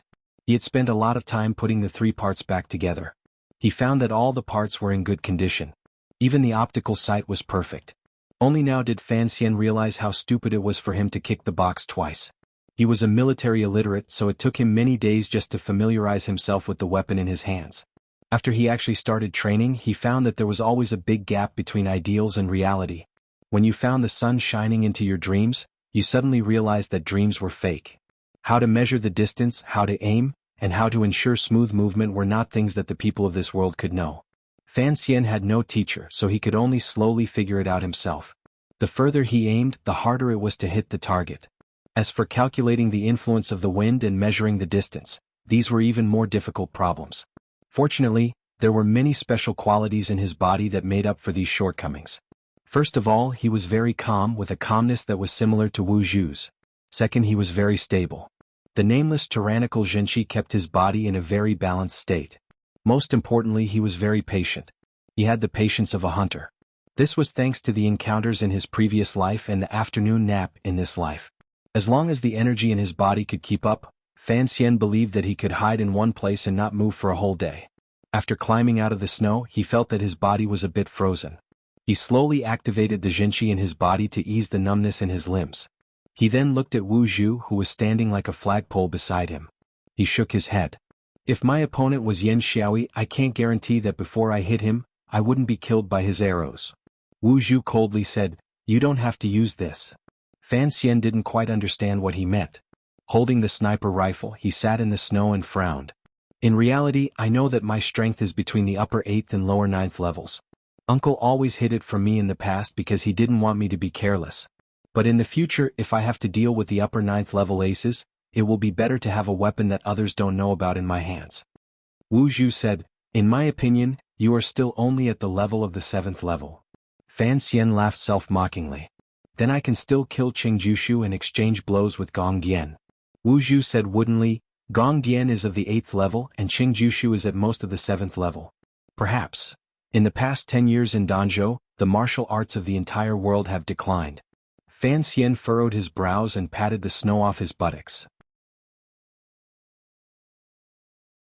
Although he didn't say anything, hearing these words, he couldn't help but have a strange feeling. As for why it was strange, he couldn't explain it at the moment. He shook his head and said, "I need to make myself stronger. Otherwise, I won't be able to protect the people beside me. Wan'er, the royal family, the eldest princess, and Ruorwo? Don't forget, she is also a poor child without a mother." Wu Zhu was silent. Fan Xian smiled slightly. At this moment, the moon shone on the snowy mountain. The night was slightly bright, making his face appear even more beautiful and pure. He watched as a few snow seeds landed on the black cloth covering Wu Zhu's eyes. For some reason, his heart jumped, and he did something that he had never dared to do in his entire life. He took a step forward and carefully stretched out his hand, wanting to pick the snow off of Wu Zhu's eyes. His movement was very gentle. Wu Zhu took a step back.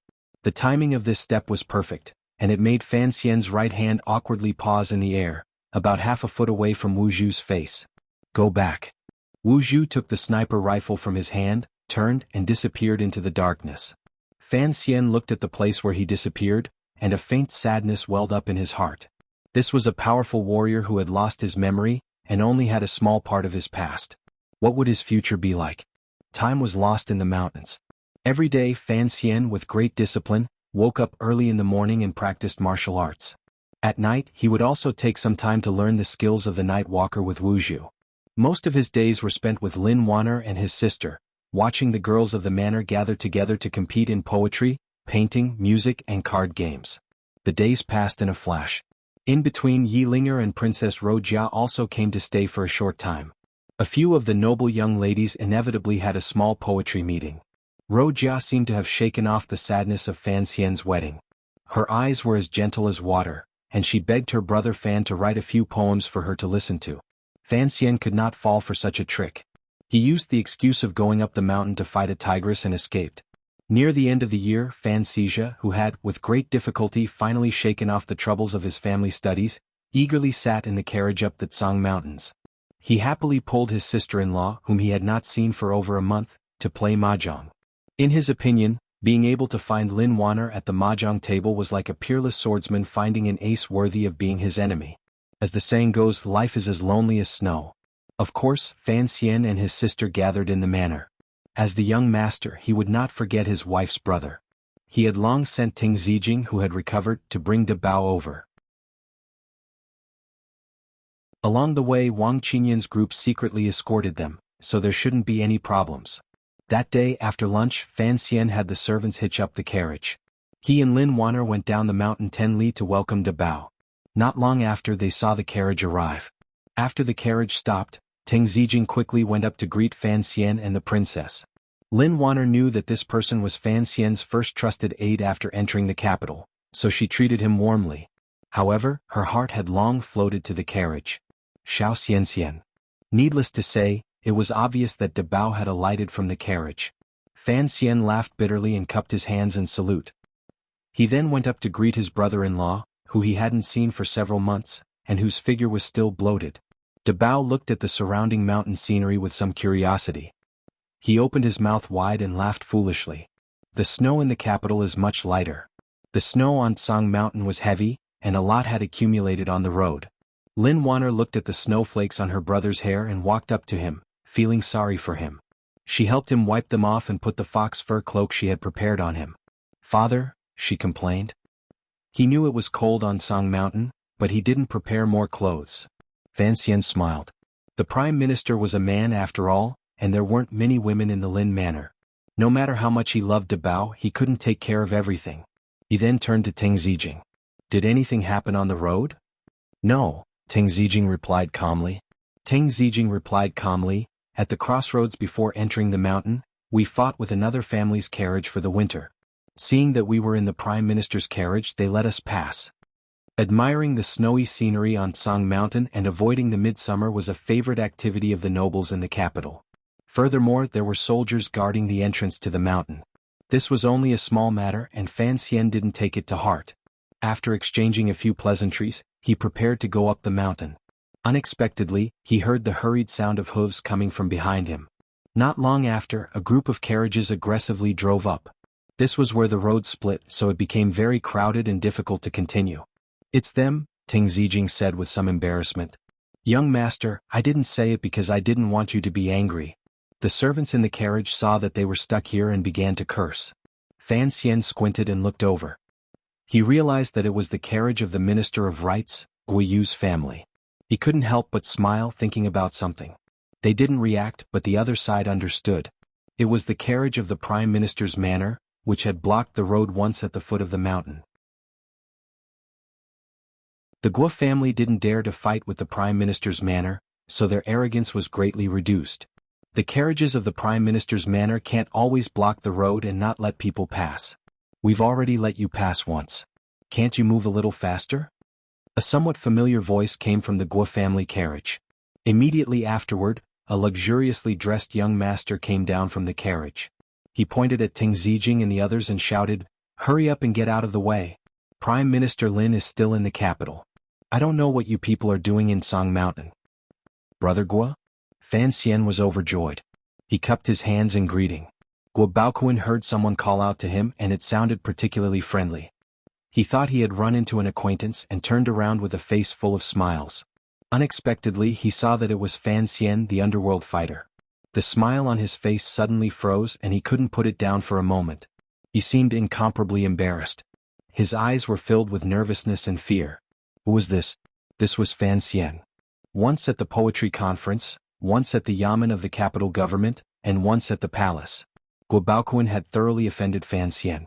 But now Fan Xian was doing very well in the capital. Guo Baoquan wanted to harm Fan Xian, but instead Fan Xian jumped up because of this incident. And Fan Xian was now married to that girl. The extravagance of the wedding made Guo Baoquan realize that he had 8 lifetimes worth of bad luck. He only hoped that he would never run into Fan Xian again. How could he have known that today would be such a coincidence? Fan Xian looked at Guo Baoquan and secretly sighed in admiration. This person's luck was so bad that it made even the gods mourn. How did he end up running into Fan Xian again? Watching the Guo family carriage speed down the mountain like a dozen rabbits, Fan Xian rubbed his wrists. Lin Wanner walked over and said in a low voice, "Why did you drive him down the mountain for no reason? Although he is only a palace, he is still a close official of the crown prince. In the future he will enter the cabinet. Besides, Song Mountain doesn't belong to Fan, to our family. If others find out, they will say that we are too overbearing. I didn't drive him down the mountain." Hearing his wife change her mind so quickly, a strange smile appeared on Fan Xian's beautiful face. "I just said that I would go drink tea with him in the middle of the night. Who knew that he would run away?" Lin Wanner heard him speak so gently and couldn't help but laugh. "Well, everyone in the capital knows that you are an underground boxer. Guo Baoquan is guilty of going to see him in the middle of the night. Of course he will run. He is not as famous as you are and his fists are not as big as yours. What else can he do but run?" Fan Xian laughed. "I sympathize with him too." Chapter 49. Ting Zijing brought another letter. In it, Count Sinan Fan appeared to be deeply worried. It seemed that something had happened in the court that worried him. But judging from the words, it had nothing to do with the eldest princess. Fan Xian frowned. What could it be? When he opened Wang Qinyan's letter and compared the contents of the 2 pieces of paper, the situation became clear. Business, government, and now the council. How long will this process take? Fan Xian looked out the window at the dark, snowy sky and shook his head with a bitter smile. He knew that the mission to Northern Qi would eventually fall to him, the deputy envoy. On one hand, it was because he had made a scene in the palace after drinking. Even if he hid in the Tsang Mountains, it would not be enough to calm the lake. On the other hand, Qin Pingping, whom he had never met, was his mother's close comrade. It was clear that he wanted him to take over the Overwatch Council. Fei Jie had confirmed this. And if he wanted to take over the Overwatch Council, it would be even more difficult than being the Prime Minister. He could not rely on his family background and a bit of fame to intimidate the thousands of secret agents in the hospital. The Overwatch Council was not like the ordinary yamen of the 6 ministries. Those without ability could only muddle along for a while. They could not control it forever. The Overwatch Council was the secret agency that the emperor relied on most, and what it needed most was stability. So Qin Pingping had given him this mission. If he could successfully rescue Yan Bingyun, then he could win Yan Ruohai's favor in one fell swoop. And when Master Yan returned to the capital, he would immediately take over. With Fei Jie and Qin Pingping's secret arrangements, he could gain the support of at least half the leaders. The problem was that his father, Fan Jian, only wanted him to safely take over the palace treasury and be a rich man. Fan Xian knew that he did not have much of a say in how to choose between the two. It all depended on what the emperor thought. Thinking of the emperor, Fan Xian's frown deepened. If he really did gradually take over the Overwatch Council, it would only prove one of his terrifying conjectures. Going on a diplomatic mission to Northern Qi was a golden opportunity. But Fan Xian knew that if he was only brass, no matter how much he was plated, he could not become gold. Although he still did not know the most dangerous part of the Overwatch Council's plan, he could guess that this trip north would be very unusual. Outside the window, the wind and snow intertwined. At the end of the long corridor, there was a faint sound of laughter and a fiery red light. In this snowy night, it made one feel incomparably warm. Fan Xian put the 2 letters in his palm. Without changing his expression, he crushed them into powder, opened the window and threw them into the snow. The powder mixed with the powder and snow and could no longer be found. Outside, the night wind blew in, chilling his face. The candles in the room dimmed, then grew brighter. Hurry up and close the window. It's freezing. Wanner, who had gone to bed early, pitifully stuck half her face out from under the blankets. Her mouth and nose were hidden under the warm blankets. She looked at Fan Xian with a pair of eyes that could speak. Hurry up and go to sleep. Let them do whatever they want. I'm a good boy, don't worry. Fan Xian smiled and walked to the side of the bed. Very naturally, he put his hand under the blankets and gently caressed his wife's full chest. His mouth said something else. De Bao is a good boy, but you have to know that our good brother of ours. If we don't do anything, he might take De Bao to the mountains to catch bears again tomorrow. It had been a long time since the wedding, but Lin Wanner still had not gotten used to her husband's wolfish hands that reached out to her at any time. Her face was bright red, and her eyes seemed to be dripping water. She turned her hand and grabbed the pair of hands on her chest. Naughty again, she said. My wife called me to sleep. How could I dare to be naughty? Fan Xian chuckled and flipped his hand. The candles were immediately extinguished, leaving only a quiet room and a couple. After a series of rustling sounds of clothes being undressed, Fan Xian took off all but a single shirt and put it on under the blankets. Lin Wanner felt the coldness of his body and couldn't help but shiver. She said, You go to bed so late every night. I don't know why you're sitting at the table. Is this a grudge? Fan Xian teased his little wife. Wanner was not yet 16. In his previous life, she was a little girl who was treasured by her parents. Now she was his wife. Every night he would make love to her. He didn't know if she could bear it. As he thought this, his palm involuntarily began to rub Wanner's soft chest. Separated by the smooth silk shirt, this kind of rich, smooth and beautiful feeling made him feel incomparably comfortable. Lin Wanner quietly made a sound of agreement and leaned into his embrace. Fan Xian lowered his head and kissed her fleshy lips. Their bodies slowly rubbed against each other. The temperature in the room seemed to rise. Both of their bodies were slightly hot. The clouds dispersed, the rain stopped, and the fog dissipated. Flowers bloomed and closed. Outside the window, the wind and snow continued to fall. Inside the blankets, it was as warm as spring. Wanner, sleepy and weak, shyly lowered her head and burrowed into Fan Xian's embrace. Fan Xian looked at his wife with heartache. He couldn't help but use his finger to gently touch Wanner's lips. For some reason he thought of the chicken leg in the temple. Your hands are not clean. Wanner turned her head away, embarrassed and angry. Fan Xian smiled gently. How is it not clean? Our good Wanner's body is clean. Lin Wanner was afraid that her husband would say something even more embarrassing. She quickly changed the subject. Are we going to Northern Qi or not? Fan Xian held her tighter and asked in return, Are you willing to spend the rest of your life with me? Wanner's expression could not be seen in the darkness, but she must be very nervous about why her husband would ask such a question. In this world, a married woman followed her husband. There was no reason to turn back halfway. She angrily and anxiously said, Husband, why do you ask? Only then did Fan Xian realize that he had asked something inappropriate. He forced a smile and explained, I was just asking casually. Actually, he still had some of the habits from his previous life. Although he and Wanner had bowed to heaven and earth and drank together, he still wanted to hear something from this cute girl. Casually? Lin Wanner was half believing and half doubtful. She said weakly, Husband, you must be thinking about Cici.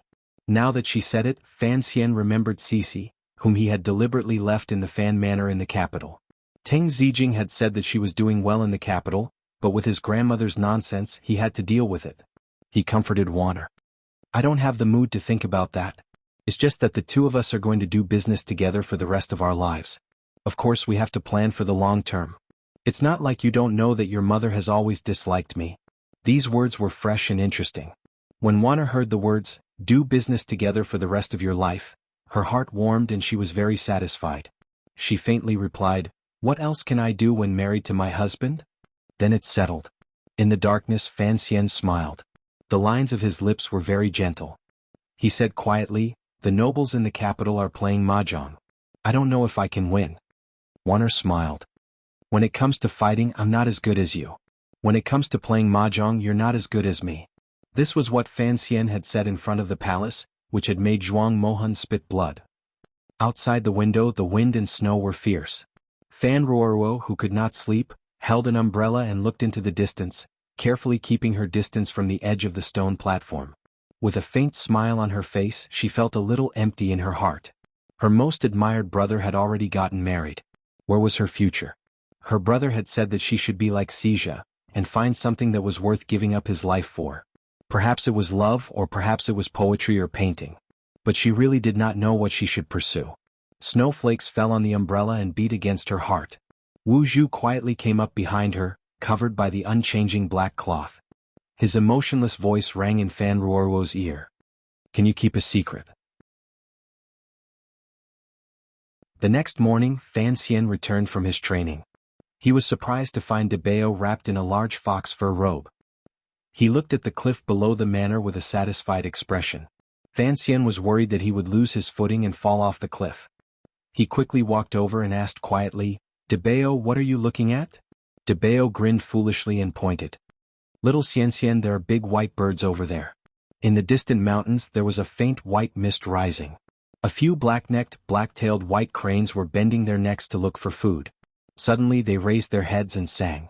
The sound was extremely clear and continuous. As they cried, the white cranes spread their wings and danced.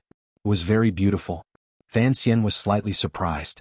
How could he see cranes on the Tsang Mountains in this cold winter weather? Could there be hot springs there? Cranes were free by nature and did not like to be restrained. So far away the cranes looked very free and easy. Fan Xian could not help but take a deep breath. De Bao, do you like those birds? No.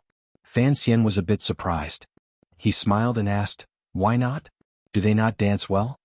De Bao pursed his thick lips and said, dancing all the time is too tiring. I get nervous just watching them. Fan Xian laughed and patted his brother-in-law's thick shoulder. For some reason, after entering Jingdo, the 3 conversations he had with De Bao had made him feel the most relaxed. Perhaps it was because he was truly like a child, so he didn't have to worry about anything. Although the crane dance was beautiful, it was indeed too tiring. De Bao, how have you been these days? De Bao's broad brows showed a trace of confusion. It seemed that he did not know how to answer this question. But he still tried very hard to answer clearly. He stammered, pretty good, playing mahjong, little fatty throwing a tantrum, pretty fun. Fan Xian chuckled. He looked at the thick snow forest below the bluestone plain, the distant mist and the white cranes in the mist. He was silent for a long time. The end of the snow in the Tsang Mountains. You're tuning in to the Han Li's Wuxia Chronicles YouTube channel. We're so grateful for your support, and don't forget to subscribe to join us on this incredible journey through captivating stories.